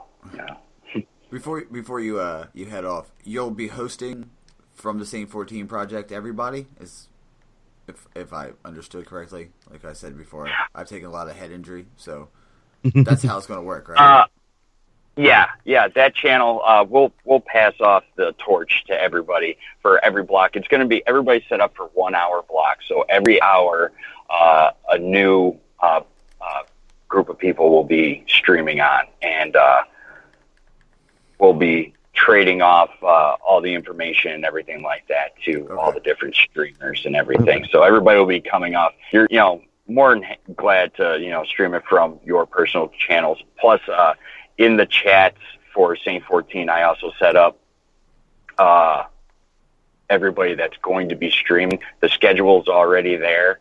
And also, if somebody puts in RNG Cast, there's links that are set up in the chat already for commands to find your specific channels and socials and everything, so they can get more information on you, if they want to find you. So wanted to make sure that everybody, was at least, if somebody goes on and goes, oh man, these guys are great. They're so funny. I where can I find them? Command, exclamation, RNG Cast, boom, there's your socials and everything right there for where they can find you and your podcast. Nice. So everybody's going to have, little shout outs and everything, and, come and learn a little bit and, help us break the stigma of mental health. Watch us hop on the struggle bus occasionally. Yeah. It's gonna happen. Yeah. This is our initial stream, and it's not going to be the only one. It's not going to be an annual thing. This is going to be a constant, continuous thing for us that we wanted to bring to the community. So there's going to be many streams, many interactions, and ongoing support all the time. I'm going to say now, you can put our names to the list. You don't even need to ask anymore. Just tell us the date, and we're in. Yeah, let us know when, and we will be. barring like extenuating circumstances, we'll be there. One of us will be there at least. At the very least. Yeah. So Same with Barely appreciate Destiny it. show. Yes. Oh, you guys are fantastic. So much. well, they're 1 year old now. They have to be more in the game, I guess. Yeah. But Joe, We will sir, gladly have you guys anytime. And thank you again for having me on and letting me talk about, the project and everything. It's such an honor being on. I've been a fan of the show.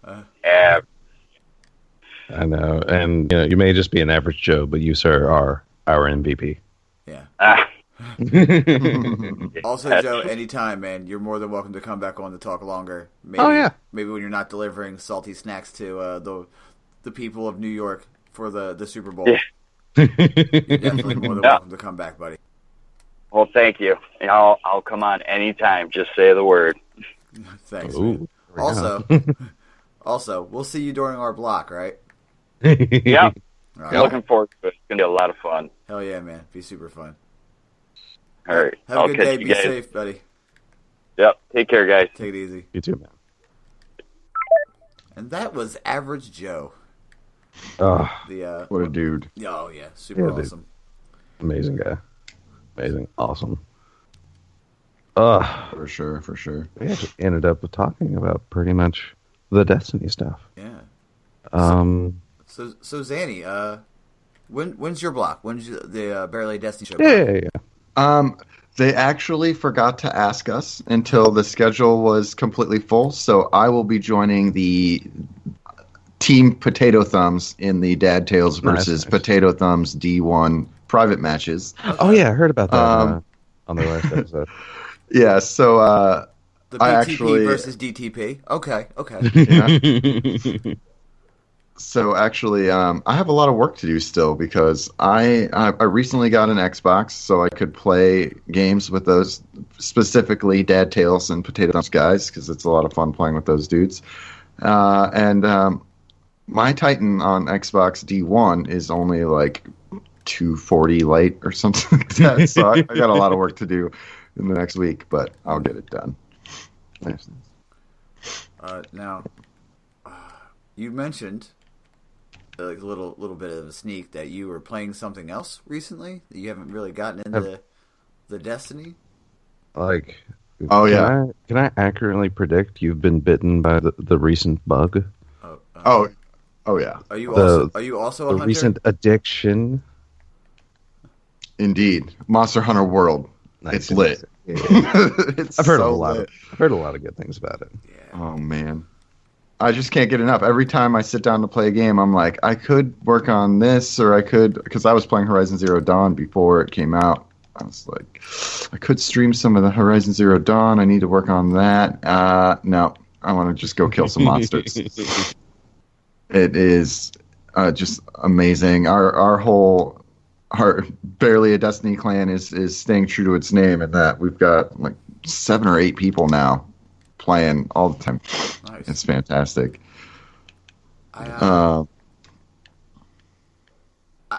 played the demo and it was fun, but I guess it would be I was playing with a bunch of random people, so I didn't really have the great time. I guess it is way more fun when you have was it team of 4 hunters? Yeah. Oh yeah, it's fun solo. It's fun that you can just jump in and help somebody else out. The fights they're so epic. Every single one is an epic fight, and that's really what. So the gameplay itself is fun with a really great loot grind loop, and I don't know. Like I said, I just cannot get enough of this game right now. So. I mean, it's You're the definitely on one. list to You're the buy. reason I have it, Buster. You're the reason I even have this game. And yeah, I'm glad I got it. I bought it for Ben too, so I was like, I need to make sure there's someone I can play with, and then everyone's playing it. So. Well, I'm gonna get it. It just obviously the puppy. I'm getting a puppy next weekend, so Oh yeah, the elusive that's awesome. the elusive Saint Fur Teen, as Drafty named him. He was like, "Hey, why don't you just name him Saint 13. I'm like, that's like, genius. Yeah. Okay. At first you have that girl, I was like, oh, the pun. Yeah. It's so cute too. Yeah. Yeah. So I was like, Sure. hey, I can either get Monster Hunter World or I can get this puppy that I promised my girlfriend. Happy wife, happy life. God, I really want fucking Monster Hunter World though. I'm in the same struggle with a different game. What do you got? Because I want Dragon Fighters. Oh yeah, they came out the same day. Exactly. Like I want. That's one reason. That's probably like the reason I've set my.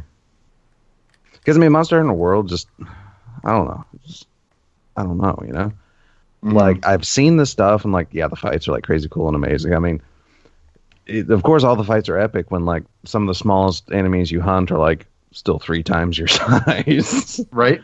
So I mean, yeah, but I don't know. It just doesn't quite seem like a cup of tea. And like I said, immediately right now, just released, I want me some Dragon Ball Fighters. Like that is such a passion project game from people that, I mean, Arc System Works knows their games. Mm-hmm. They have like 2 very successful fighting game franchises in Guilty Gear and Blaze Blue. So, you know, they know what they're doing. And I love Guilty Gear. I love Guilty Gear. Oh God. And there have been people, like I've said before, there have been people that like have done like side by side comparison of like characters' stances and certain poses and such with the manga, and it is almost like exact, like replication. Oh wow. Yeah, they've like moves that they do, and then, like I said, poses and mannerisms are like it's watching the manga come to life. And I watched it's a lot of fan service too. Yeah, exactly. And there's even like particular like because of course, you know, the characters have moves that they use, and there are particular scenarios that like extend into basically like anime and manga moments, like where iconic attacks done on specific people go into like this special cutscene. So I mean, there's nice. There's all kinds of fan service like hidden into it. And the way they've handled a lot of characters is really cool. Because, like, Android 18 is playable. Oh, nice. But Android 17 technically isn't.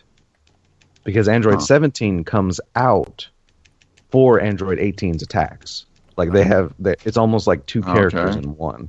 And then Captain Ginyu is, like, much the same way. Like, a lot of his special moves are bringing out the Ginyu Force to do moves. And it's like ingenious crap like that they do, that they're keeping the roster a little small, but at the same time they're still involving all of these like iconic characters. So I mean, it's really incredible. Like just what they've done and what they've put into it is just really cool. So to be an anime nerd and for me to enjoy fighting game, that and Dragon Ball FighterZ has a crazy cool like accessibility. Like even if you're not good at fighting games, they have auto combos. Okay. So basically you can just mash this one attack button and you do like this like 7 or 8 hit combo that ends in a super activation. But all you have to do is mash this one button and you're doing this crazy cool looking combo that ends in a super. So it's like somewhat effective. Like just learning the game, you can basically just mash buttons like all day long and have success. Then you can learn and the then combos. Exactly, like you get into the mechanics and you can learn them like really good, and like it's just really cool to have a fighting to be that simple as mashing buttons and you're ending with just looking at cool stuff no matter what. Right. I mean, that's a plus in everyone's book. Yeah, like you don't have to be huge into fighting games. You could be casual, you could be the filthy pleb that just plays through the story mode, which let me tell you what, I've watched one bit of the story mode and it is animated beautifully. Like the animations are so crisp and clean. Oh my god. But yeah, and of course there is options for English, which is the English localization is the Funimation dubs, which I'm actually like really happy with. This later Dragon Ball Funimation dubs. I think they got like a lot of characterizations and stuff, you know, accurate. Or you can play in Japanese. I mean, there's that option. So that's awesome. They've got they've got options and stuff for, like I said, fighting game people, non-fighting game people, weeaboos, anime fans. Like, this is a game that covers a whole lot of ground. And like I said, I want it. I want it. My best friend has been playing it a lot. He's a big fighting game guy, and he seems to be. I haven't seen him playing anything else since it came out. Yeah, it's like it's really nice, and they actually even have a unique character in it. When I think it's Android 21. Okay, that's kind of so she's somehow involved in the story mode, and somehow transforms into a Majin, like Majin Buu. So yeah, it's really weird. But yeah, she's playable, and like there's a ton of characters, and each one plays like a little differently. Amazingly, Yamcha is really useful in that game, apparently. Oh wow! Even though he was a horrible fighter. But yeah, and they have people that like Yamcha, for instance. Like, he has a lot more ground combos than he has air combos. Like, he's a grounded fighter. But then you have other characters like Goku, of course. He has aerial activation supers and ground combos and air like the whole 9 yards. And like I said, there's just a lot of differences in. There's actually like uniqueness in each character that you're playing, rather than, which that was the only bad thing about games like Budokai 3 and the Tenkaichi series is, a lot of characters played roughly the same, other than like their super activation. But yeah, this game, like, they're really separating everybody, and they have their own like identity and like purpose. And like I said, it's a 3v3 fighter, so like tag fights are like crazy fun to watch. Yeah. Oh my god, like, it's amazing. Like the Marvel vs. Capcom series, that's always been fun to watch. And this, like, just watching it, if you watch somebody good and pull off these like freaking 80 hit combos, calling one person to another, like canceling one super into like one of your backup crew supers, and it's just like, it's amazing. Like, there's so much going on. Sounds like it'd be pretty good to stream, like a good, very streamable game. Yeah, it definitely is. And like I said, for just aptitudes of reason, because like I said, you don't even have to be that great to do cool looking things, which for streaming is kind of like important part number one. Like, no matter how interesting a game is, if it's not cool to watch, it's not going to get watched that often. But but yeah, for a fighting game, as long as you can do cool looking things, it's watchable. And yeah, Dragon Ball FighterZ is definitely super watchable. I've been playing Paladins.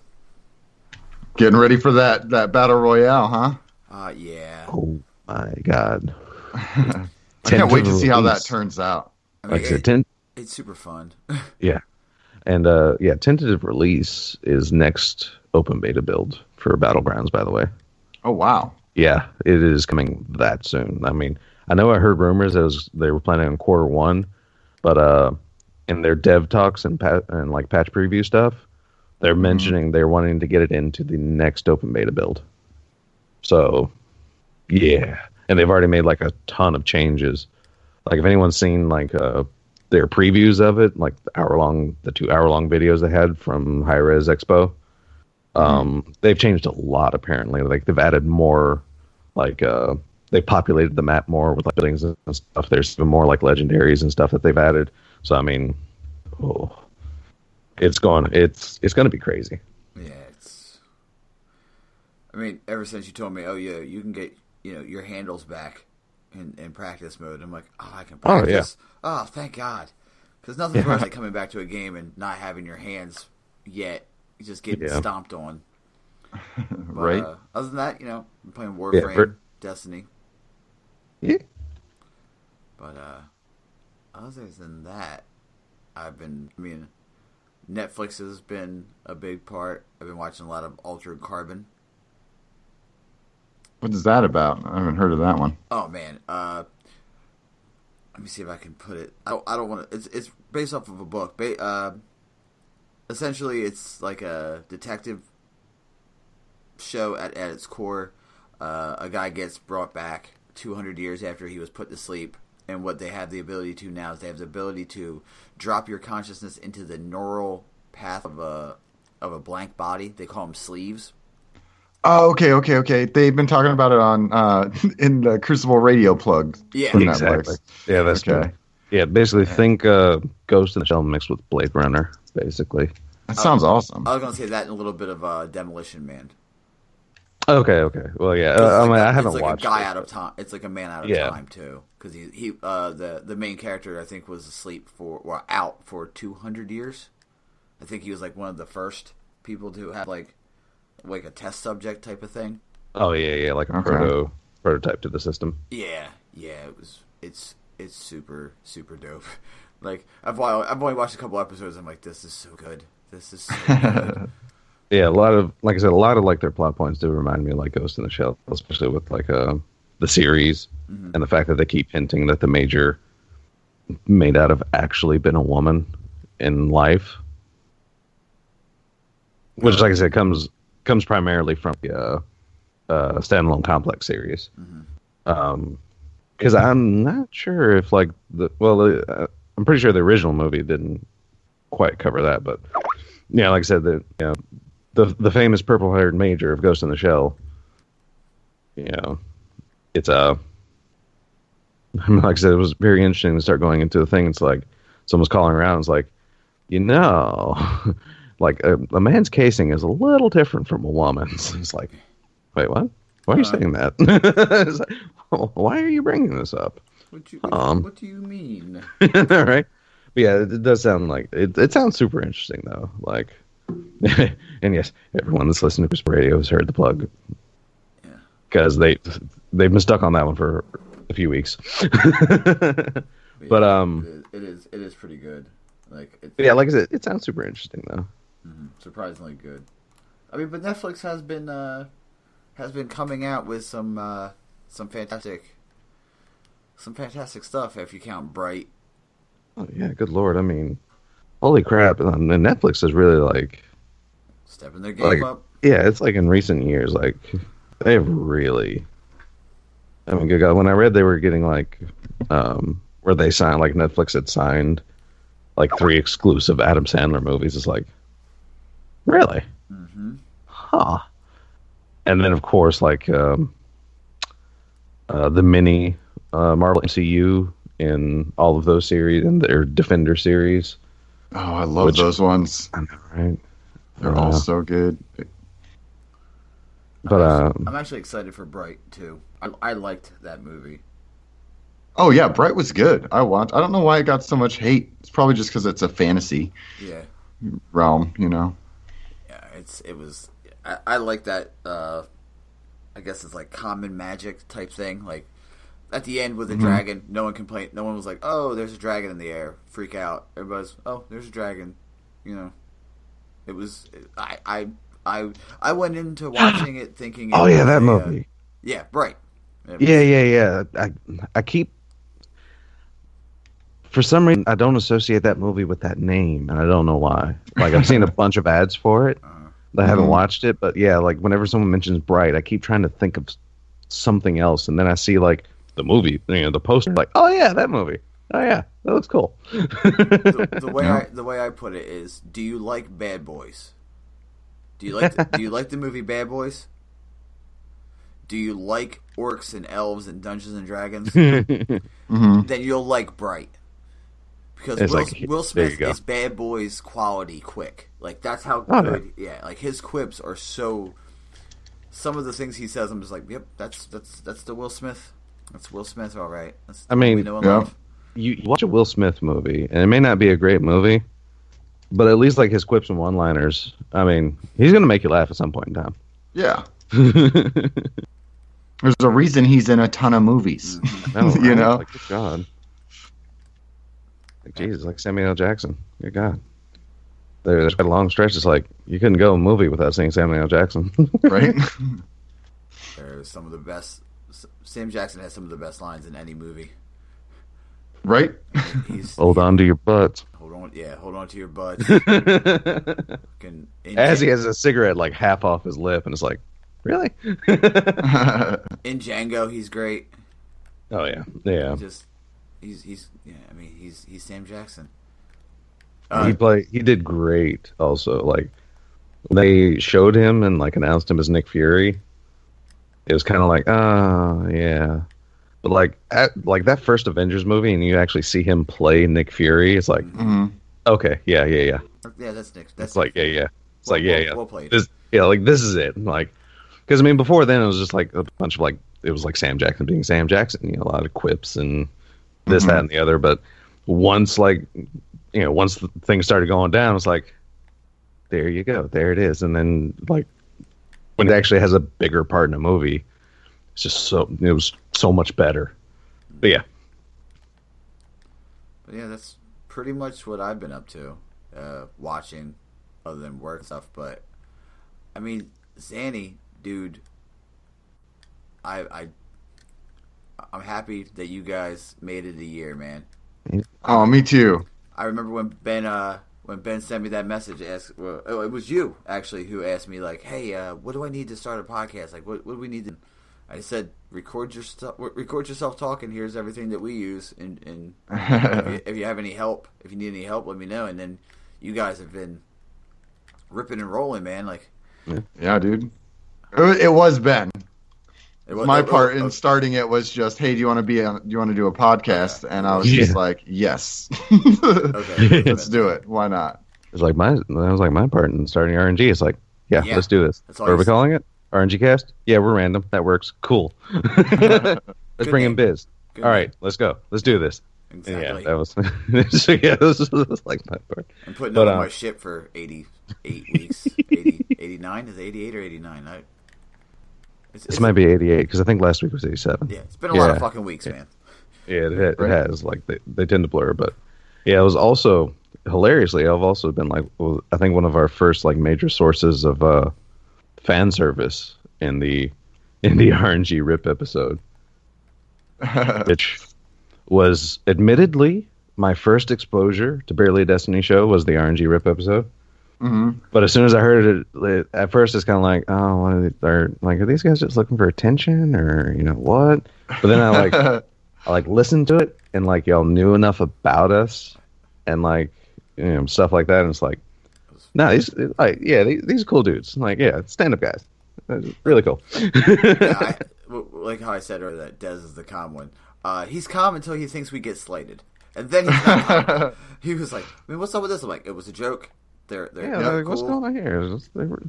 What's going on? But like I said, I gave it a listen, and it's like, but yeah, I saw like the actual love for it, in the episode. It's like, okay, all right, cool. It's not just like a group of people, latching on. It's like we need to do this. We need to get attention. Right. It was just a dude, a bunch of dudes giving tribute, which, like I said, was awesome. And at that time, we were still pretty new of a podcast, so we actually were like, "Are they going to receive this well?" I mean, like it was a little sketchy, but you got to go for that kind of stuff, and it turned out to be one of the most fun episodes we've ever done. Yeah, we need to. Like I think I mentioned to Ben that we need to do an RNG BAD combo. Get all of us together, because I mean, all of us together would be one of the craziest casts. Yeah, for sure. Because I mean, with especially with Scott being Scott and Scary has very interesting, interesting opinions on Destiny would be the best way to put it. Yeah. And he's the critical one, but he probably plays more D2 than anybody else. Also, yeah, he's super critical. But yeah, that's probably what it is as well. He does play a lot of D2. So yeah, it's that PC game. It's a PC life. Yeah, but I mean, unlimited frames. Yeah. I thought you were kidding when you said your Discord literally had a channel called Unlimited Frames. No. Oh yeah. No, shouting Unlimited Frames is a channel in Barely Destiny Show Discord, and it's hilarious. It's basically turned into PC help and specs and stuff, which is actually a really cool channel to look at especially if you're building a PC. Lots of dudes in there that know what they're talking about. Oh yeah, for sure. Also, have y'all seen like the news? The streaming service that NVIDIA is beta testing right now? I heard like that it exists or whatever, but I haven't heard anything like about it specifically. Well, actually no, yeah, that was Burning posted in our Burning Wing. Where does he get such wonderful toys? He linked this article to it, and it is apparently a cloud service like gaming thing, and you can essentially what it does is it replaces a gaming rig, essentially. Okay. They literally have these server stocks that are, of course, they're like, if I can see it runs on remote servers powered by NVIDIA's Tesla GPUs, which the company says offers gaming performance on par with its GTX 1080 cards. Okay. Wow. So yeah. So I mean, they're literally streaming the game to your computer from an NVIDIA rig, essentially, is how it's going. Oh, okay. Yeah, the guy writing the article made mention that it's like a minimum spec requirement is basically like 25 megs a second, but it is recommended 50. And the guy that was testing it has like 100, and he said, like, with the low latency of their technology and just the concept in general, like, he played games, like, he listed off Destiny 2 as a title. He listed off PUBG as a title that felt as good as playing it on an actual rig. And he's, like, playing it on a laptop with, a solid internet connection and streaming it to that laptop and running it at, like, he was running these games at like ultra settings. Wow. And they were barely hicking up. They were running pretty smooth, and like the low latency had him feeling like there wasn't any lag in his from like mouse input to what happened on screen. Wow. So yeah, it's a really cool system right now. But then again, like he said, it is in beta, so there's no telling exactly. And also, he tried out Overwatch on the system as well, and like I said, he was running them all like ultra. They were running smooth. Like he was doing things that he would normally do in these games, and but like you said, like once it actually releases and once it actually like get a lot of people into this service, it could like experience like some hiccups here and there because of the traffic. Yeah, data traffic. Once it increases, like. There might still be work to do, but right now, like at least in concept, it is working amazingly. Right now, it only works on games that you can like. If you have a game on Steam, you can actually play it without having to buy it through the NVIDIA service. But then again, you can buy games to stream through the NVIDIA service. So, I mean, it essentially, if you have like a half decent, the minimum spec requirements other than internet is a 3.1 gigahertz i3 processor, 4 gigabytes of RAM, and either an Intel HD 2000 or GeForce 600 or Radeon A3000 graphics, which those are like pretty much bottom of the line. Right you now. Probably can't buy a computer with less specs than that. Currently. Yeah, exactly. And he said those are all specs you'll find in PCs 4 to 6 years old. Jeez. So you can take that kind of PC and play like D2 at ultra settings. That's insane. As if you're playing it on a gaming rig. So I mean, yeah, if this works out well, this can replace. I mean, you may need to bump up your internet to be able to do it successfully and like get a good steady like thing going. And it depends on your ISP's like packet loss and crap like that. Like if you have a horrible ISP that has a lot of packet loss, you might experience issues with this service. But other than that, like I said, it can replace like a $2,000 gaming rig essentially. Right. Which that's awesome. Exactly. Like, welcome to the future, guys. Because holy crap, if I can get like a $400 or $500 decent PC and be able to play PC games as if I have one of these monstrous rigs. sign me up. Right? Oh my gosh. I am in. Because that's like, I can run D2 on my PC, but like, not, it's, having played on a nice gaming rig in the past, you can't, it's just not the same. There's no comparison. Yeah. Like, well, it runs. It's like, yeah, but not to the level that I want it to run.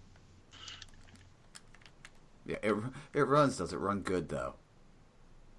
Yeah, like, I mean, I was running at like like 45 frames per second, no lag, and on like medium settings. But like, if I'm playing on PC, I don't want to run medium settings. You know? I mean, then like at that point in time, it also becomes just like if you can only run it on like subpar settings. I mean, kind of might as well play on console. Yeah. Because, I mean, it's like, oh, yeah, you can get an extra 10 frames. Yay.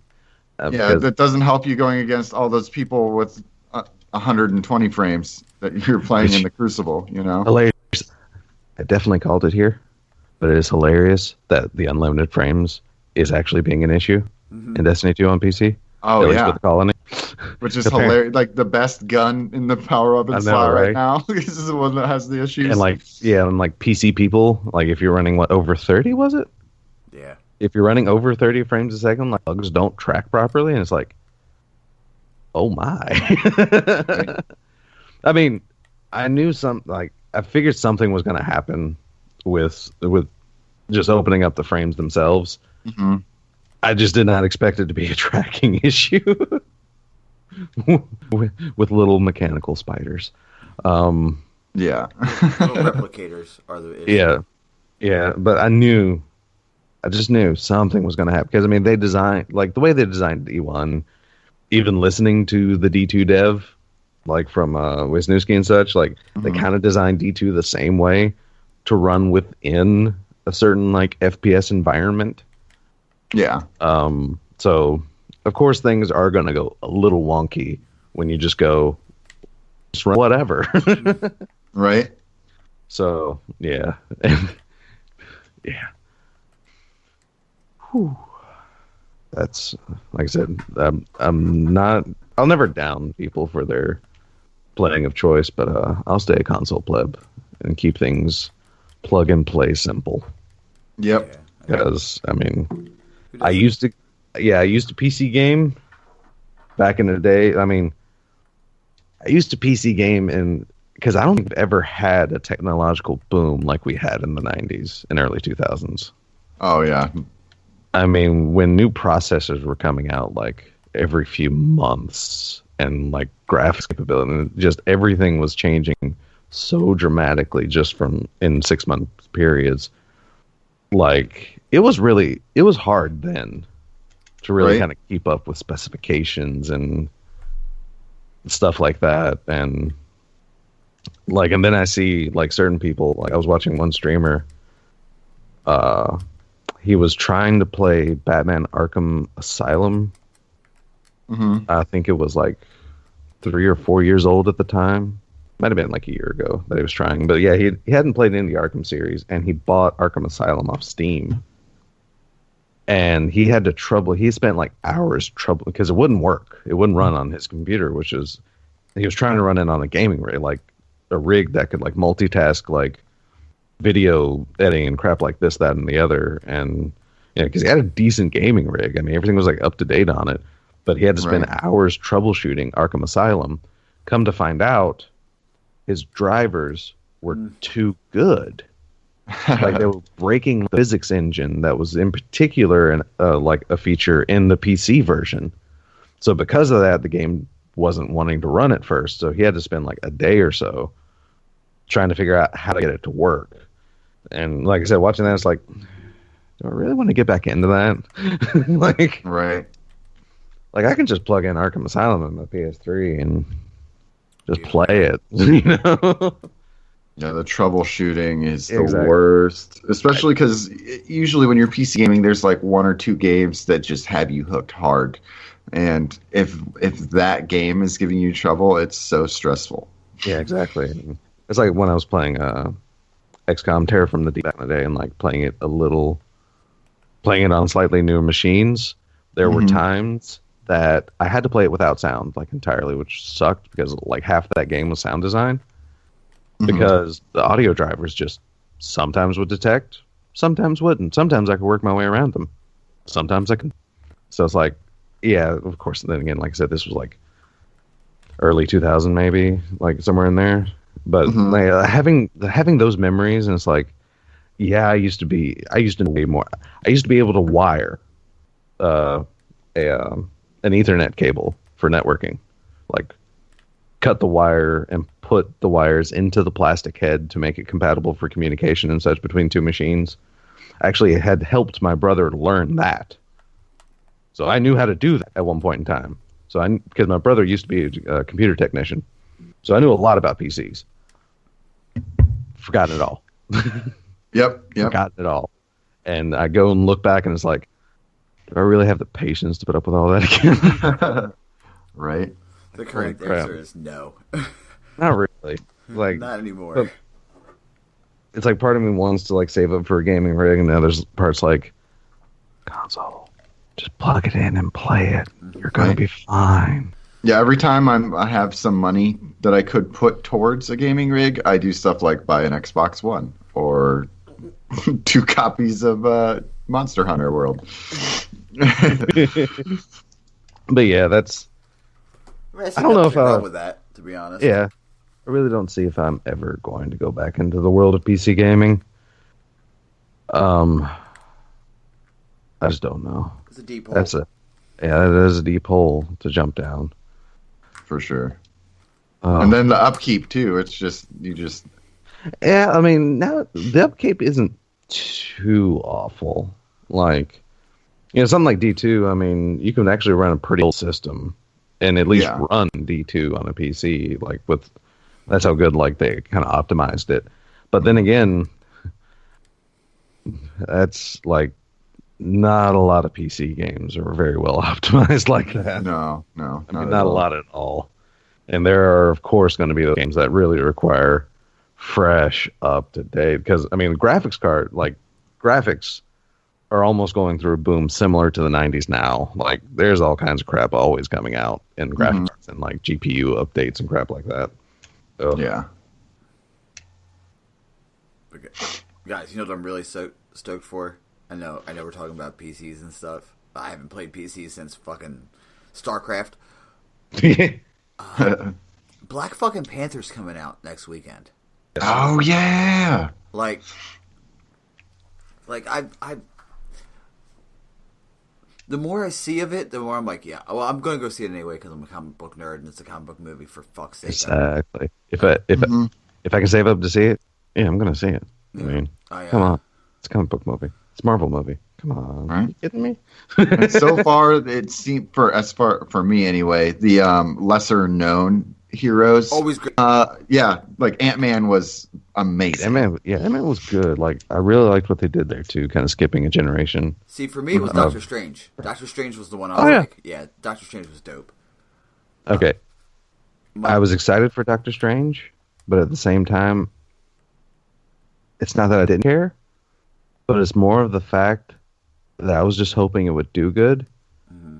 So more because there was an interview. It's like, you know what? If Doctor Strange comes back in, we at Marvel might look at things like bringing Blade back and some of these other like supernatural titles. And it's like, yes, please let Doctor Strange do good. Let this whole magic thing not go over people's heads. Let them make out a good movie.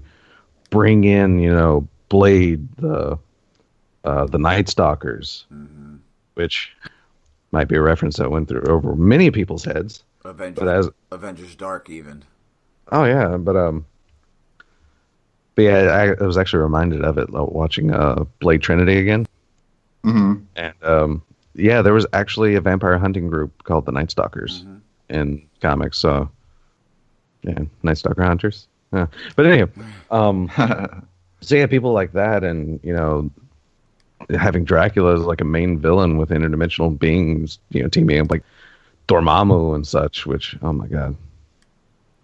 Oh my god, there's just so many doors, and oh my god, friggin' Disney buying out Fox is probably like the best thing to ever happen. It is. Oh man, X-Men! I can't wait. I know, because you have the potential. Because with the deal with Sony, that Spider-Man is technically an MCU character, even though Sony actually still has ownership of him. Yeah. And then Disney just outright buying, like Fox, pretty much. It's like the MCU we can actually literally have an MCU that is like full and perfect. And I know he's kind of retired from the role, but we need him before it's too late. We need a movie with Hugh Jackman as Wolverine meeting Captain America and like doing something, because that is like one of the most iconic like relationships in Marvel Comics, is like when Wolverine before Wolverine and Cap like running around in World War II like messing people up. Yeah, they knew each other from World War II. Yeah, so I mean, that is something that needs, like, Chris Evans and Hugh Jackman needs to be like on the screen at least for like 5 minutes, and then everything will be right with the universe then. Just even if they just have him like, hey Steve, hey Logan, just exactly, like something real, just been a long like time. It could be a cameo the thing. fact that they know each other. Yeah, exactly. That's all you need to do. Just have him go. Been a long time. It has. How you been? I was in ice. How you been? I got stabbed a bunch. Even if it's something like that, because I mean, like I go and say Logan was my favorite movie of last year. Oh yeah, Logan was super, super, super good. Like, oh my god! And especially when you find out that in the final scene with Patrick Stewart and Hugh Jackman, they cried at the end together. Yeah. Like, it's just it. Yeah, I mean, Logan was such a good piece. If he didn't cry, if you didn't cry during if Logan didn't make you cry at least once, I'm like, I don't know if you're a good person. You see, that's been my struggle with a lot of reception on Amazing Spider-Man 2. Because I mean, it wasn't like your classic. There wasn't without a lot of like villain resolution at the end.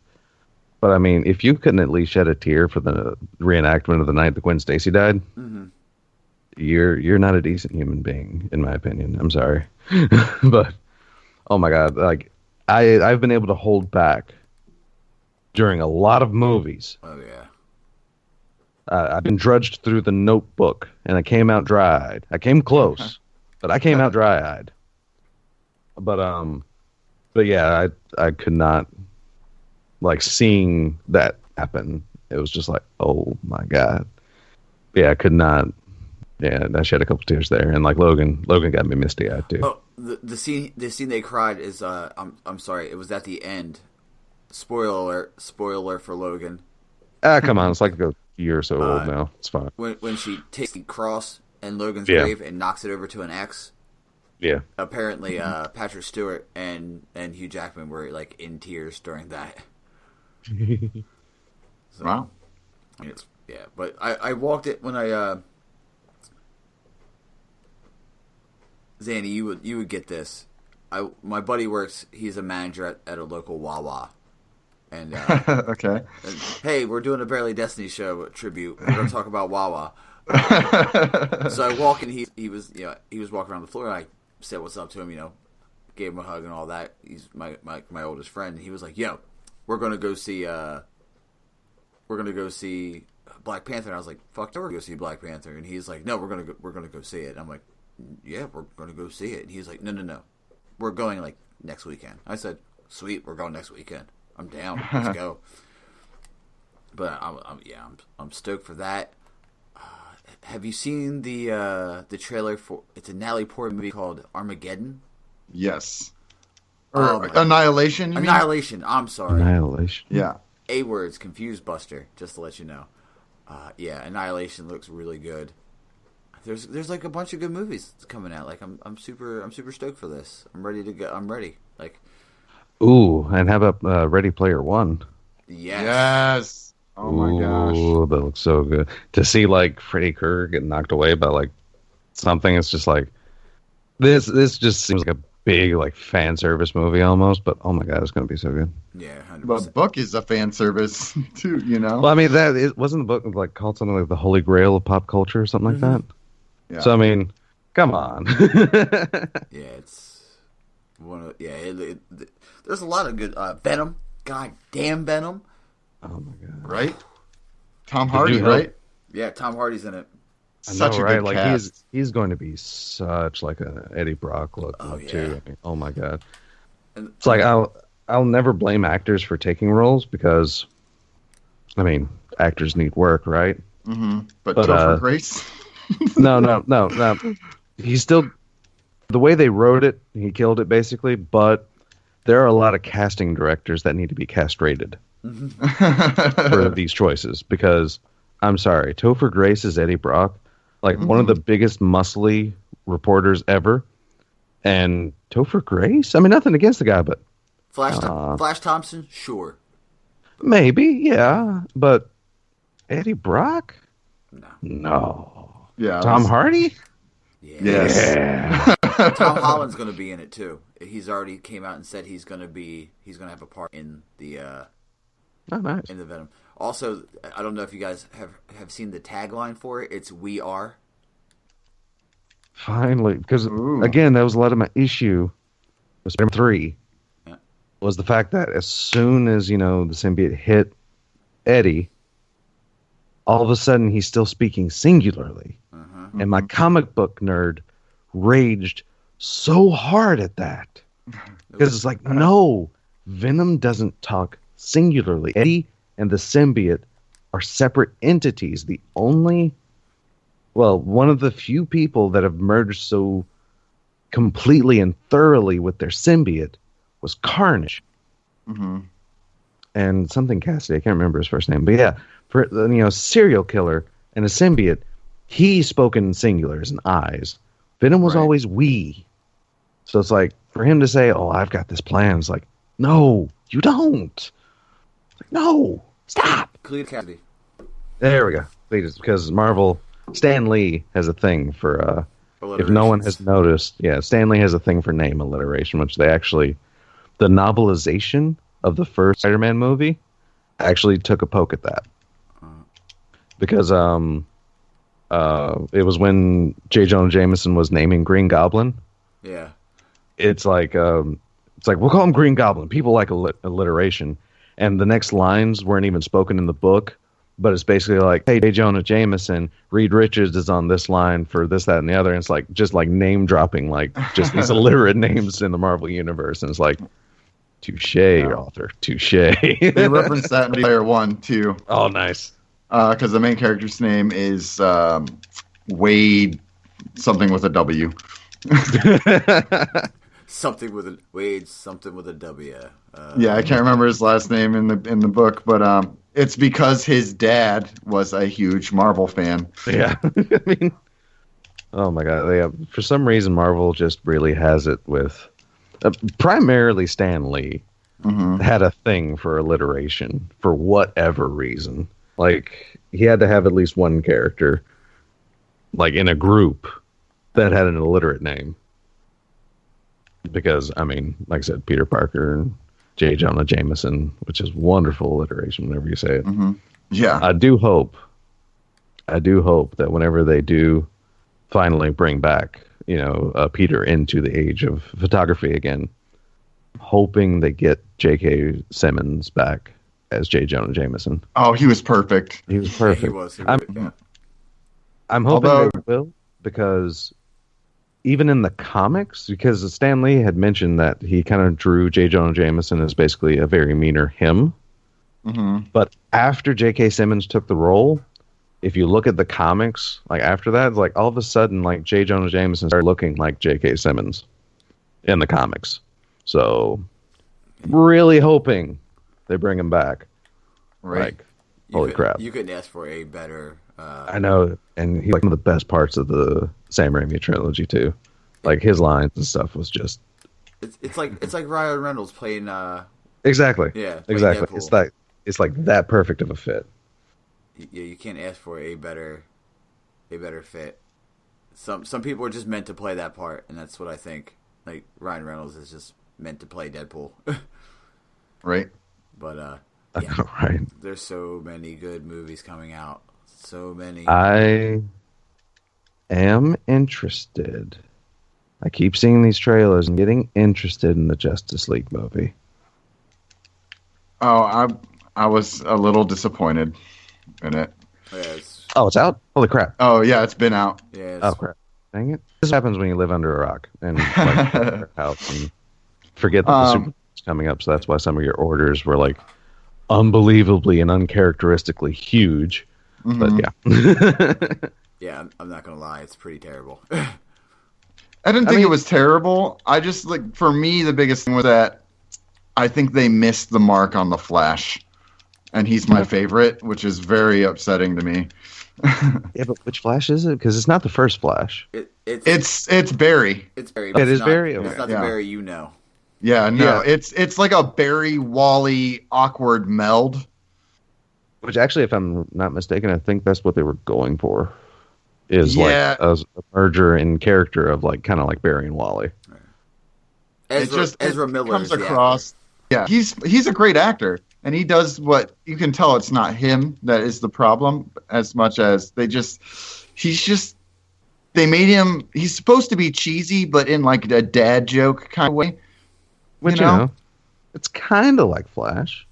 Yeah, but no, like that's how I portray the Flash in general. It's like dad jokey. Oh yeah. He comes across as like it's not like endearing. It's like awkward. Yeah. Whereas the Flash is supposed to be like, back in a Flash, where it's like punny. Where in the movie, it's more just like, you cringe. Awkward, yeah, just cringe. Oh, it's kind of sad because, like I said, the entire thing. I mean, all right, I have to like, who's the main villain? Then I mean, is it Darkseid or no? It's Steppenwolf. Okay. See, because I was wondering, because I keep seeing the trailers, and it's like, okay, those are Apocalypse demons. I know enough about DC to recognize Apocalypse demons, and I know enough about DC to go, Darkseid doesn't use an axe. Right. I mean, it's kind of bad when Aquaman is the humor. Oh my god! Yeah. But he's the humor and he's fucking badass. They nailed Aquaman. I will say that. Jason Momoa is a bad motherfucker. Let's be honest. Like I said, Drogo as Aquaman is like, I see what you're doing. Mm-hmm. Because it took Injustice to really make a cool Aquaman. Like Injustice and the reboot run of Aquaman was written by Jeff Johns, the current editor-in-chief of DC. Yeah. And when they did the New 52 reboot, that was that Aquaman series is amazing.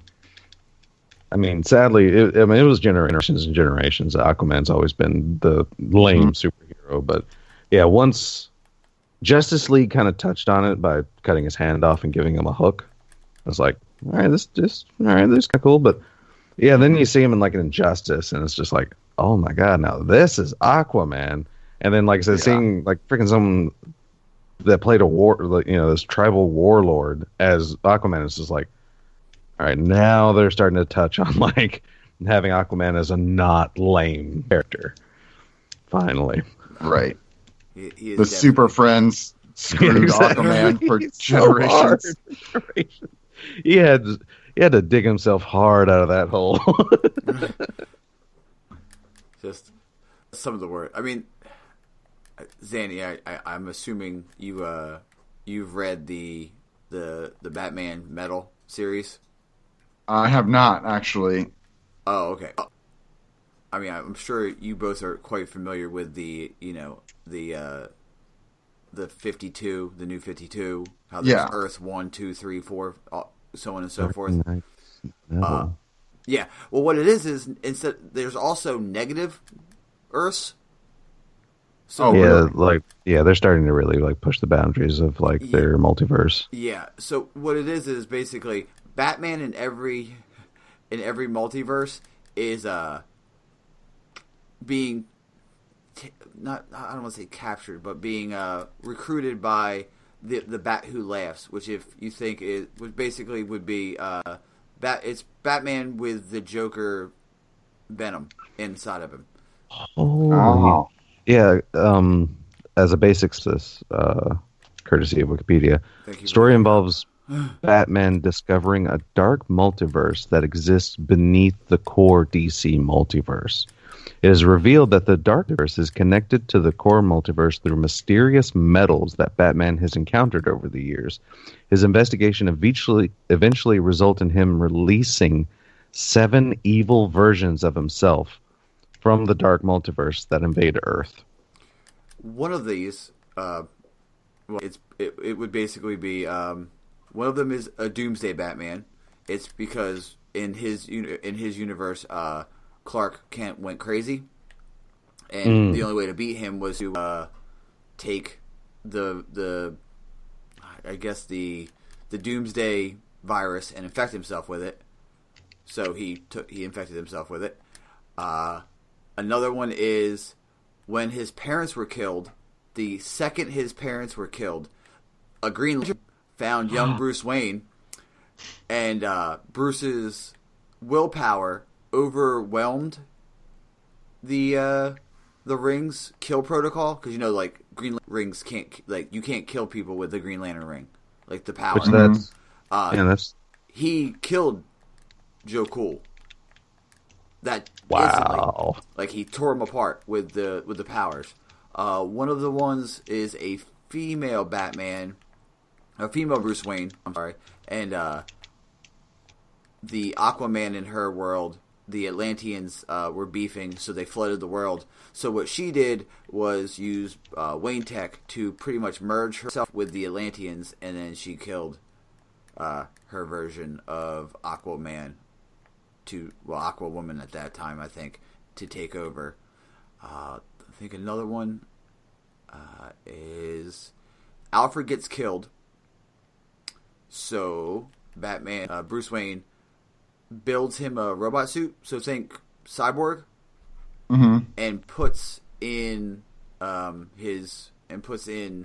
Alfred's mental state, his background, his consciousness, into the suit, and that suit kills everybody.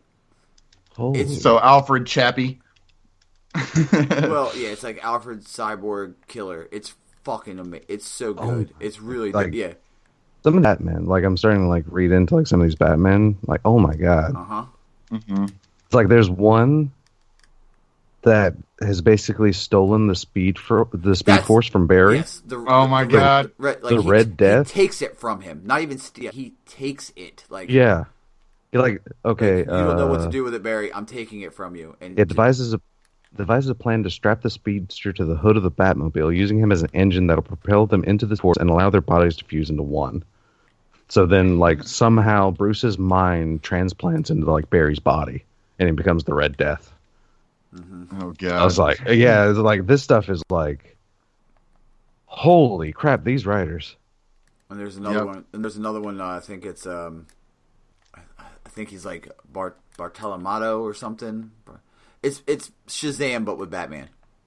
Oh man! It's if Shazam, the wizard that gave Shazam his powers, found Bruce Wayne. Yeah, the name of the Green Lantern Batman is the Dawnbreaker. Dawnbreaker, that's right. It's hilarious. That's awesome. The Drown? I'm gonna have to look into this one. Yeah, the DC miniseries are always great. The Drown is the one with the that he took the Aquaman's powers. Because we're talking about Aquaman. And then the Merciless. Just these guys. Merciless is Ares. Yeah. Ares kills Wonder Woman. Oh, so he takes. Very fitting. Yeah, he rips the helmet off of Ares and kills him. Yeah, like I said, very fitting that Doomsday Batman is the Devastator. Yeah. These evil Batmen are. And there's the Batman who laughs would be the Joker Batman. Yeah, and his sidekicks are vampire Robins. Yeah, I'm seeing these very strange deformed Robins, and that's entirely creepy. Mm-hmm. Holy crap! Oh my god. This is like I said, when it comes some of these comic book authors really, they just really hit home in some of their stuff, and this is This is an amazingly crazy idea. I mean, like, oh my god! Like, think about that. Bruce Wayne would be the one to go rogue if any of them did go rogue. Yeah, I mean, see, that's weird though, because I mean, he's resisted it so much. Like in Prime Universe, at least, he's had so many opportunities to, and then he's the guy that thinks of backup plans to take down the other plans. People. Yeah, it's like, you know, pretty much every incarnation of Batman, even in the Super Friends, you know, as kind of awful as it was because it was so campy, that was still a Batman that kind of like his best friend is Superman, sort of, but I mean, he always keeps like a bit of kryptonite in reach just in case. Right. Like Superman goes crazy. Like, you have a method to kill your best friend in your utility belt at all times. What? Well, I mean, if anybody could destroy the world, it would be Clark, right? I mean, I know. I mean, it makes sense. It's just, this is the type of person. I mean, he has such potential to go rogue. Like in Prime Universe, it's just these particular Batmen, for some reason, broke and just went nuts. And yeah, this is the potential that Batman has to go rogue in these dark, like, incarnations of himself. Yeah, she sounds like Injustice Batman edition. Yeah, essentially with multiple Batmans. Yeah, and like, oh my god, and what's scarier than one Bruce Wayne than like 7 forming their own like Legion of Doom, basically. Right. That's like, no, thank you. That's pretty much what it is. Yes, the Batman Legion of Doom. Yeah, It's called Batman Metal. You said. Yeah. Well, Dark Knight Metal, I think. Yeah, Dark Knight Metal. Okay. Yeah. I'm definitely gonna check this out. It's crazy. Like, oh my god. I mean, so, you might be surprised to find out that I like you know, when things go sideways. Oh yeah, for sure. Like when you turn things on their ears, I like it. Yeah, I mean, that's one thing I liked about because when I was like getting into like collecting comic books to begin with, or when I was old enough to start buying comic books, basically, it was the start of the Age of Apocalypse in Marvel Comics. Because one of the first comic books I had bought was a foiled cover Age of Apocalypse Alpha. Oh wow! Yeah, it was like a front. It was like a full like front and back cover too, like illustration. Oh my god, it was gorgeous, and like I said, it just turned everything. I mean, it replaced all Marvel publications for like a year. And it literally just paused everything because, I mean, that was part of the storyline. Because essentially what happens is Xavier's son, very insane, crazy son, Legion, plans to go back in time and attempt to murder Magneto. Because he sees Magneto as basically, you know, the ultimate evil, basically. And basically to get rid of, like, the issues between, like, the Brothers of Mutants and the X-Men and this, that, and the other. And so he actually traveled, like, using one of myriads of telepathic powers. He travels back in time to murder Magneto before he became Magneto. And it was actually during a meeting between Magneto and Xavier. So Legion shows up, sends blast, and intended to kill Magneto. Xavier jumps in the way, and he ends up killing his own father.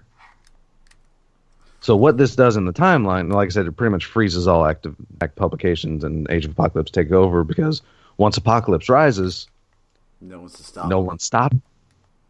And instead, like, the X-Men are actually like mutants become like the higher dominance, and there's like a small human resistance in Europe, and Apocalypse has pretty much control of the rest of the world.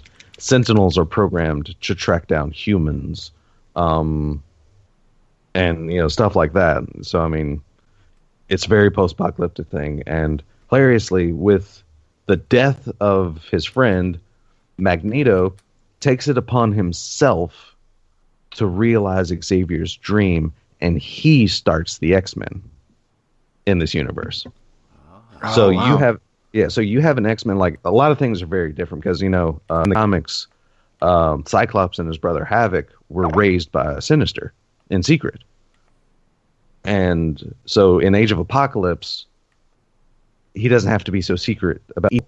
He is just able to raise Cyclops as his, like... protege, right? That's what Sinister wanted. Originally. Yeah, it was like... It was Cyclops became Sinister's like head of security essentially. Oof. And his right hand. So he was he still had his ideals in him. So he felt kind of bad about what Sinister was doing, but he was still with Sinister primarily. Yeah. And then you have Magneto bringing together this X-Men. Some pieces aren't quite there. Wolverine doesn't join the X-Men. I guess, Xavier was like his primary point of keeping him there. But yeah, Wolverine is like off working with the Human Resistance. Mm-hmm. And so instead of Wolverine, they have Sabretooth in the X-Men. They have, Nightcrawler is there, but somehow Magneto has a romantic relationship with Rogue, and they actually have a son who he names Charles. Huh. Don't know how... How is that possible? He found he found a way to basically create this like magnetic force field around him to allow him to touch Rogue. Wow. So okay. Yeah, he actually used his powers to work around her powers. Like that's I didn't quite the only one who could touch Rogue was Gambit, right? Well, no, not even him. I mean, nobody can touch Rogue. I mean, no, I think powers change at some point in time, though. No, I think Gambit can touch Rogue because his power is basically power generation. So all she's doing is just siphoning off his, like he's making energy at all times. He just put in cards. I think. I don't remember. I might be wrong. I mean, yeah, that was long ago. So many like source materials and crap. But so yes, I mean, it's like this super dark thing and. That's when they started Gen X, and you have Colossus and Shadowcat, very roughly training new breeds for war, essentially. And they actually created like one of my favorite comic book characters of all time because he was pretty much the most powerful mutant ever in the Marvel Universe. And it was basically the Age of Apocalypse version of Cable. But again, since Cyclops and Jean like never really met, they couldn't have a kid. But we do find out that Sinister, like, has kept track on like the Greys and such, and all this, that, and the other. So he ends up actually taking Scott and Jean's DNA and cloning a child. Mm. So he creates this super powerful telepath that instead of being called Nate Summers, it's Nate. But yeah, it's oh my god, he actually fought Apocalypse like toe to toe and beat the holy crap out of him. I mean. He was like uber powerful and really gave you a clue on how powerful like Cable could have been if not his body was trying to be eaten an organic virus all the time. Yeah. So I mean, yeah. So that was like one of the first times I started collecting comics, and like I said, Age of Apocalypse very drastically like turned things here because it's like, wait, no, Magneto's not supposed to be good. Wait, why is okay? Obviously, Quicksilver is an X-Man now because his father's like good, so that makes sense. It's just a lot of things that just don't make sense. What is going on? It's like somehow, like during an early Age of Apocalypse, Wolverine only has one hand. Oh, because wow. And Cyclops in Age of Apocalypse literally has one eye. And yes, they are correlated to one another. Because apparently Cyclops and Wolverine had a fight, and Cyclops let off a blast actually powerful enough to blow Wolverine's hand away. Wow. But because of it, Wolverine took one of Cyclops' eyes. So, right. But yeah, it actually did not heal back, which is the weird part. Huh. Maybe Cyclops' power can cauterize Wolverine's wounds to the point, like where it'll actually start. Yeah, but they actually, Cyclops' power has always been like a weird one. They tend to change because at first he like collected energy, like cosmic energy, much like Havoc. His brother Havoc does. They collect energy from literally the universe into these like specific effects. But then they changed it like later to saying that basically when Cyclops like opens his eye, like his eyes like open portals to a non-Newtonian universe where he draws, and that's like it's a kinetic beam that he's launching out. It's not really an energy. It's actually just like pure force without any Newtonian laws attached to it. Interesting. Yeah. So they made that change, and it's like, why did you do that? That just makes his powers like really weird. So why can't Havoc do that? Well, it's because his dad was a starjammer, right? Because his dad was a space pirate. Isn't that why they had? Why they explained the cosmic ability? I don't know, because he wasn't. He actually wasn't a space pirate until after they were born. Oh.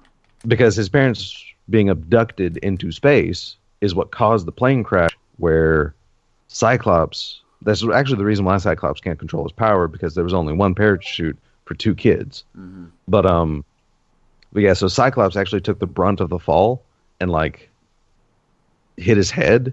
But where he hit his head is where his power control would have come in.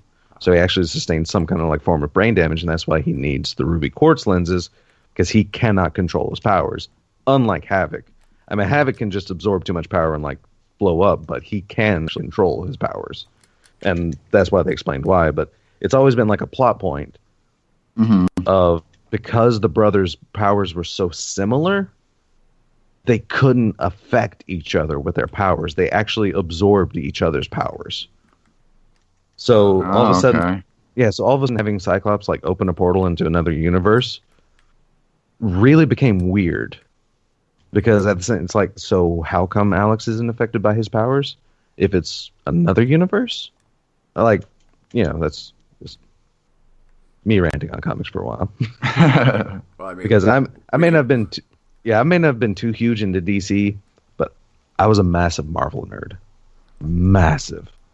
I mean, at one point in time I moved to Metropolis, Illinois, which has just as huge of a Superman boner as you would imagine. Which is sad because it's almost like a very small southern town, essentially. They have a bronze Superman statue in front of their courthouse. Nice. Or police station or something, but either way, it's like a very official public building. I want to go to there.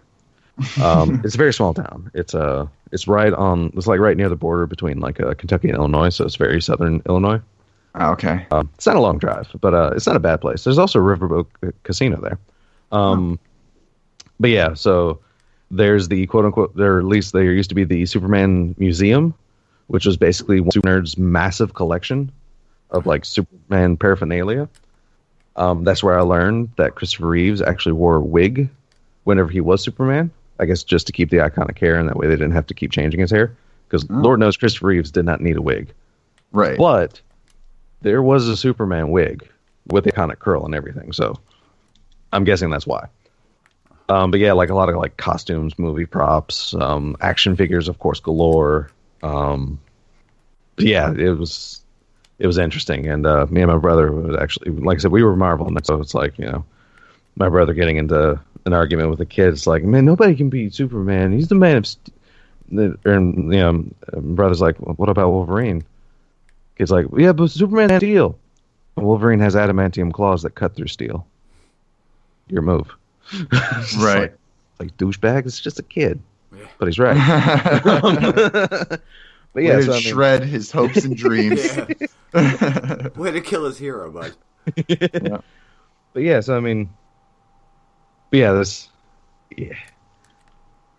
But I do also have I do keep up because, like I said, Batman I'm always interested in, because I mean,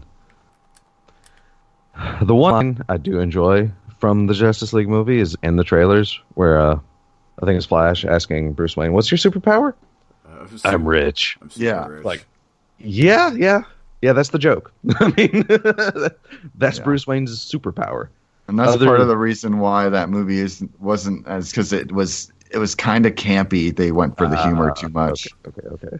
See, it works in some situations, like Guardians of the Galaxy. It works. Yeah, like, to go for that humor and that kind of camp, it just melds well, but not in DC. Exactly. I mean, there was years of that with Batman being super campy. It didn't work so well. But, you know, I mean, it was still pretty cool. But, yeah, I mean, the Adam West series just didn't work as a Batman series too well because it was super campy. Right. So, I mean... Still iconic, though. I mean, it's still iconic. Amazing. And it's still hilarious. Mm-hmm. Like, I mean, it's funny. Like, even for being campy, it is super funny. Come on. But it's like, it's not like, especially like looking into the comics and like now that, you know, Batman is a little more mainstream, like more of his personality is known. So it's just not that kind of fit. But it's still hilarious. It's just not quite like Batman. Because, yeah. Speaking of which, I've got to ask this because I think I've asked, Zan, what is your take on Jared Leto's Joker? I'm kind of impartial. I didn't think it was good. I didn't think it was bad. I don't know. I did like Suicide Squad as a movie in general. A lot of people didn't like it, but my brother's actually, that's his favorite series, and he said there was a lot of really good fan service in that for hardcore Suicide Squad fans. Well, that's good because I'm not. I mean, I do. I mean, like I said, I'm just not huge into DC. Right. It's like I've said before, like there's always been like these camps, especially when we were kids, that, you know, people usually fell into. You're either a Nintendo kid or you're a Sega kid. Right. Marvel or DC. Exactly. Yeah. I did fall into. That's like one of the few camps I fell into. I was a Marvel kid. I was all about the Marvel. I mean, so yeah. I mean, if there's one I will fall into, that's going to be the one because I was such a huge Marvel nerd. I mean, the '90s card, like, oh, for some reason that and like right now Marvel is killing it with their movies. Their live action movie. Right now, DC can't make like a good live action movie to save their life right now. I think they choose the right people to make, and then Warner Brothers like pigeonholes them into making bad ones. I mean, like Warner Brothers to a degree, because I mean, look at the 1989 Batman. That was a pretty good blend of like dark and an appropriate amount of campy. Yeah, because it wasn't super serious, but at the same time, I mean, you pretty much also had like your two lead roles were like hilarious.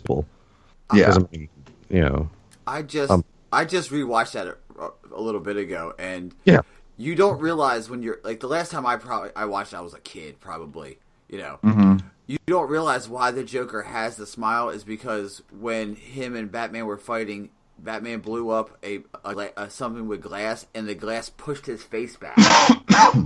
That's why he has the smile. Yeah. It's so like I was like, that's like watching it. I was like, this is so dark.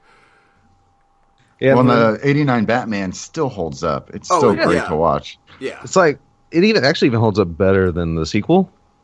Oh yeah, because I do prefer the original. Because again, for the sequel, they started going a little too far into the campy and the jokey type feel. I mean, yeah, Christopher Walken was kind of a ham. Was that the Tim Burton directed one? Yeah. It was still Tim Burton, but I mean, like I said, Christopher Walken was a minor ham, but of course, then again, it's Christopher Walken, so I mean, it's kind of his shtick to a degree. But the casting in that was pretty good because Danny DeVito is the Penguin. Yeah, they worked well. Oh my God! And then every other Batman after that.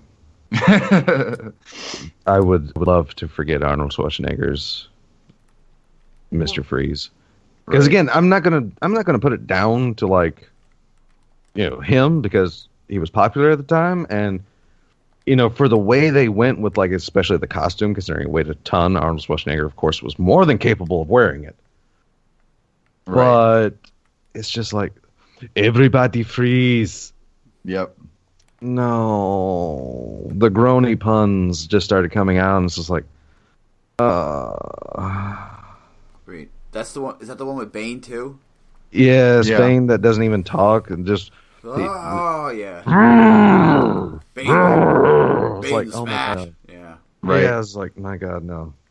But the I mean, one that no one really seems to talk about, but it's not great by any means, but I still enjoyed it, was the third one with Tommy Lee Jones and Jim Carrey, Two-Face, and Riddler. all right, Jim Carrey.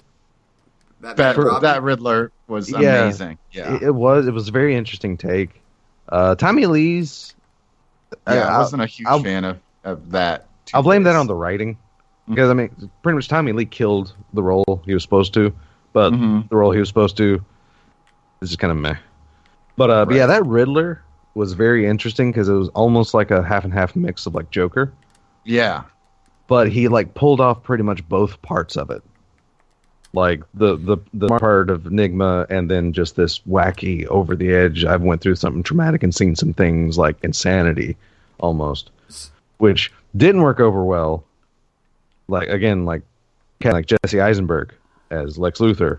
I was excited to see what he could do. And then when I saw Batman vs. Superman, I immediately started hating the writers. And mainly the writers. Because, yeah, Jesse Eisenberg would have been able to pull off a really good, like, young Lex Luthor. But the part that they wrote was not a young Lex Luthor. No. The part that they wrote felt a lot like Joker. It's like, stop it. Well, you see, when I took the Jim Carrey Riddler, I took him as a Riddler and Mad Hatter mix. Yeah. I mean, he wasn't too, like, out there either, like, because, I mean, he has, like, these quirks about him that, yeah, they could, potentially, you could see them being exaggerated, but, like, applying that to, like, Luthor, who's always, like, relatively calm and like thinking. He's always the thinker, and it's like this isn't. Like I said, Batman vs Superman is just the Justice League Unlimited series had one of the best Lex Luthor moments ever when Lex Luthor ran for president and won, and then Superman went crazy, and he was like, "What are you talking about, Superman? I spent $90 million on a campaign to win just to make you angry." Right. And again, like going actually to other games I've been playing, DC Online or DC Universe Online. Its opening cinematic actually has Lex Luthor finding a way to kill Superman. He does something, really gets Superman mad. I can't even remember exactly what, but yeah, I mean, just like they even characterize Lex Luthor very well because I know what it is, Des. He gets a bunch of villains together and he kills everybody, and then he kills Wonder Woman, and then when that's right, he kisses her and then realizes that Lex put kryptonite in her mouth. Yeah. And then he stabs Superman with like this kryptonite tipped spear. Yeah, which is actually a pretty epic moment. But like I said, the way they characterize Luthor is the fact that after that, Brainiac invades and screws everyone over, and then that's when Lex Luthor realizes, oh crap, I shouldn't have killed Superman yet because he's the only one that could have dealt with Brainiac. So he goes back in time. You find out that this monologue that Lex Luthor has been saying during this opening cinematic has been him talking to the Justice League of the past and explaining to them exactly what he did, exactly how he killed Superman, pretty much saying, please go stop me. It's like we have to stop Brainiac because he takes Brainiac takes like Brainiac's exobites, which Brainiac had basically like digitized superheroes' powers, and like their information is carried into these like nanomachines and such. So Lex Luthor steals a bunch, comes back into the past, already releases them into the air as he's talking to the Justice League. It's like, I have this backup plan. We need more help. We're going to need you. I've already done this thing, so good luck sorting it out. Right. So all of a sudden, like, that's where your character comes in, and you're basically one of these exobyte superheroes that just get their powers because of Brainiac digitization. But yeah, like I said, this is like a perfect characterization of Lex Luthor. It's like, okay, I killed you, I won, but then I couldn't kill Brainiac. I need you, and here's these other guys. So I'm going to do my thing, and good luck to you guys. Right, and that's why Lex Luthor is a great villain, is because he's not necessarily evil. You He know, just has a huge against Superman. yeah, he's all for like humanity and the Exactly. betterment of mankind. He wants to protect Earth. Mm-hmm. And like I said, like DCU Online characterizes that because, like, yeah, he murders Superman, he wins, he protects people, but then he screws over the Earth. So it's like, okay, I got to go back in time and like fix this little hiccup. Right? Shit. Yeah, it's a crap. It's like, oops, I screwed up. Let's my bad. Redo. reset. Can I get a mulligan? Can I get a mulligan? Yeah, exactly. I mean, it's yeah. hilarious because I mean, I think Batman even made the point. It's like we shouldn't trust a Lex Luthor, and Lex was like, I don't care. You just have to stop Brainiac. Trust me or not. Right. Wow. But yeah, it was, oh my god, it was great. But yeah, like it's weird because, like I said, DC like movies are so subpar. But like you go into like their expanded universe stuff, like their animated stuff, like the games and stuff like that, they're all like top notch, amazing, man. Yep. Well, Like, that's what I was what going to say about the DC movies and Warner Brothers kind of ruining. It's like, if you go watch the Batman Superman Ultimate Edition, it is a million times better because it's exactly what Zack Snyder was trying to do. If you look at his other DC movies, Watchmen was Zack Snyder. Amazing movie. And that's a DC movie, you know? Yeah. 300, amazing. Like he does a really, really good job of sticking to the source material in a way that the true fans, because like me being mostly a DC fan, I don't consider myself a DC versus Marvel guy. You know, I like them both, but I know a lot about, like, one of my first comics ever was The Death of Superman, and that movie stays very, very true. It's basically Death of Superman meets the Dark Knight series. Yeah. And I haven't seen the Ultimate Edition, but I heard it's way better, and the cuts that they made him do. And then also in Justice League movie, there was some internal stuff that's still unclear, in which Zack had to leave and Joss came in. Exactly. Like, apparently halfway through the movie, Joss Whedon apparently changed a lot about that movie. But also, I've heard that that Warner Brothers kind of pushed Joss to change things that he didn't even want to do. You know, so it wasn't even his vision either. You know, he actually apologized to a fan on Twitter over somewhere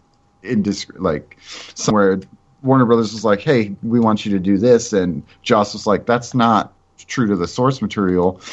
And someone called him out on it on Twitter afterwards, and he was like, "I'm sorry." Like, I mean, Joss Whedon is an amazing director.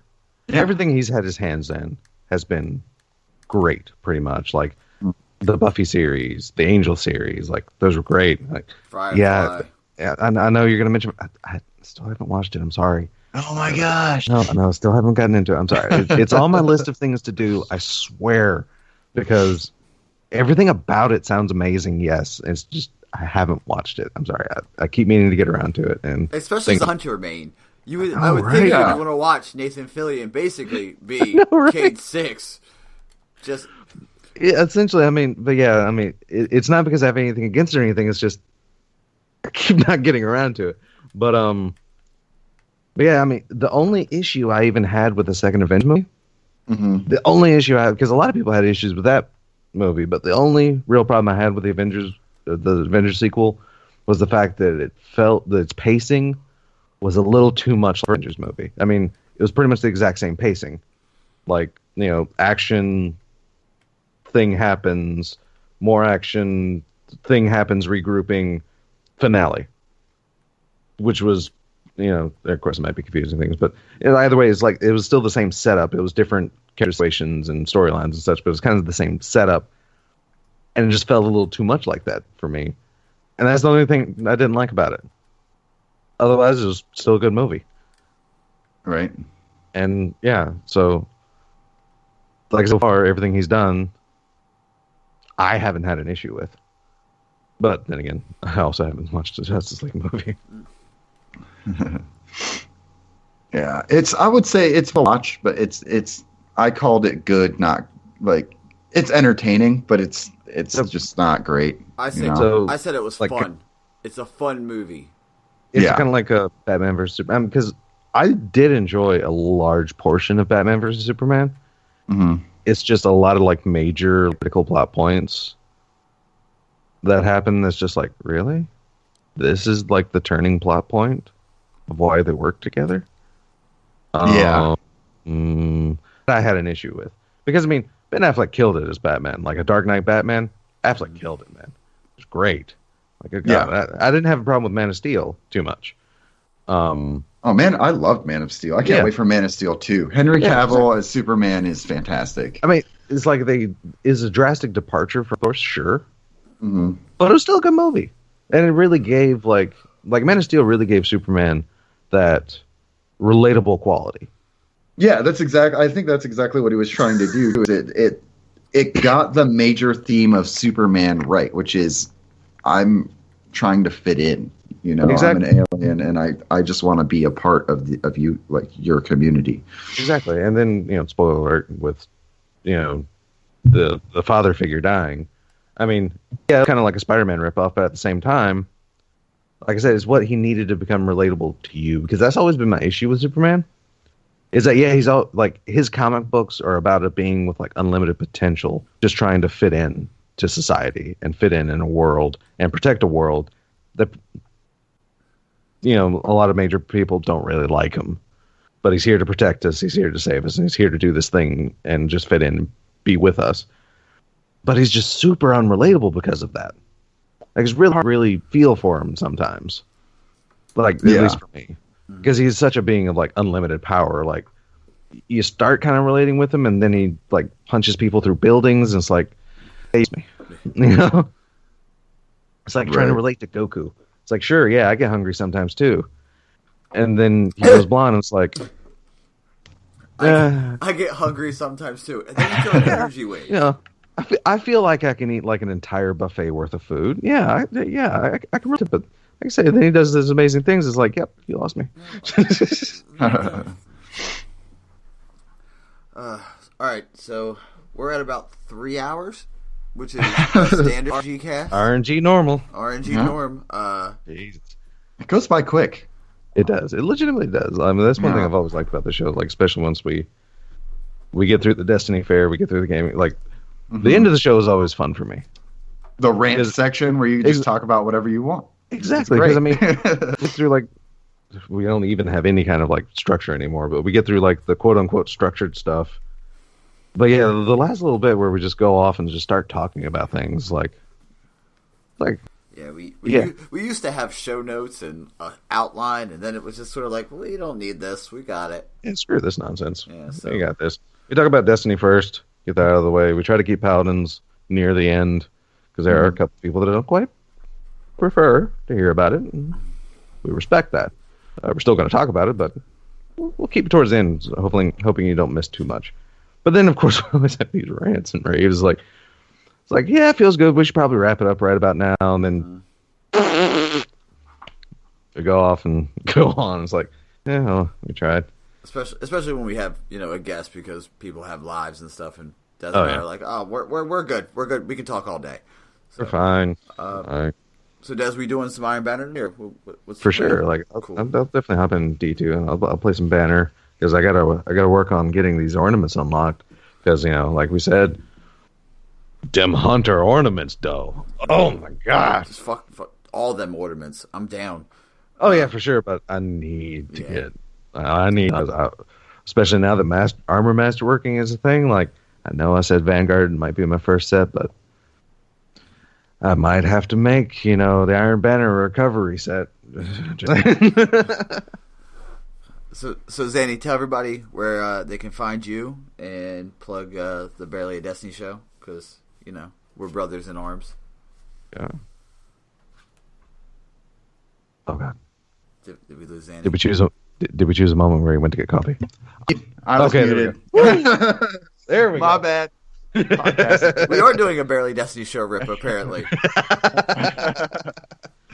I'm Xanafan711. Rare, Twitch, Twitter, YouTube, Instagram, all the things. ZANIFAN 711. Streaming 40 hours a week. I'm working hard at it. I was about to say, this guy definitely streams. People, go check him out if you don't already. I want to meet you. I like talking to people, and it's fantastic. We got a good in the chat. Well, Zan, if you want to, I don't mean to interrupt your plugs, but you want to hop in and do some Iron Banner with us tonight? I could be down for that. I got to see. I don't know how much Ben Detective Moan is moving, and I'm helping him with that today, so I don't know how long that's going to take. But I would prefer to play video games. I mean, obviously, it's like you want to help out your brother, but it's like That's fair. Right. Video games. It's like, come on, man. Yeah. So if you don't want to always help people move, don't buy an SUV. And also, for those that do check out Barely Destiny Show, be sure you call Ben Dick, please. For me. Yeah, I'm never going to let this go. If you want to check that out, it's at Barely ADS on Twitter. We're Barely Destiny Show on all the podcast things. Join the Discord. It's a good time in there. Lots of LFGs. You want to play Monster Hunter? Borderlands 2 is a thing right now in there. We're playing everything. It's a good time. So yeah, this has been great, you guys. Thanks for having me. Long time. Fantastic as always. No problem, Zan. Like I said, we need to get that RNG BAD combo together soon. Sure. Oh yeah. Go ahead, Des. Tell everybody where they can find you. Well, you can find me as always, Boy Raven, on Twitter at DES_Raven.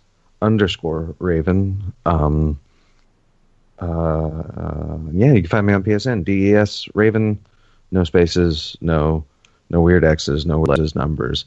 I mean, that's one reason also I am DES Raven everywhere, because I needed to abbreviate the first part of my name, because Death Switch Raven would have been a very long and I didn't want to type that in every time or whatever. So yeah.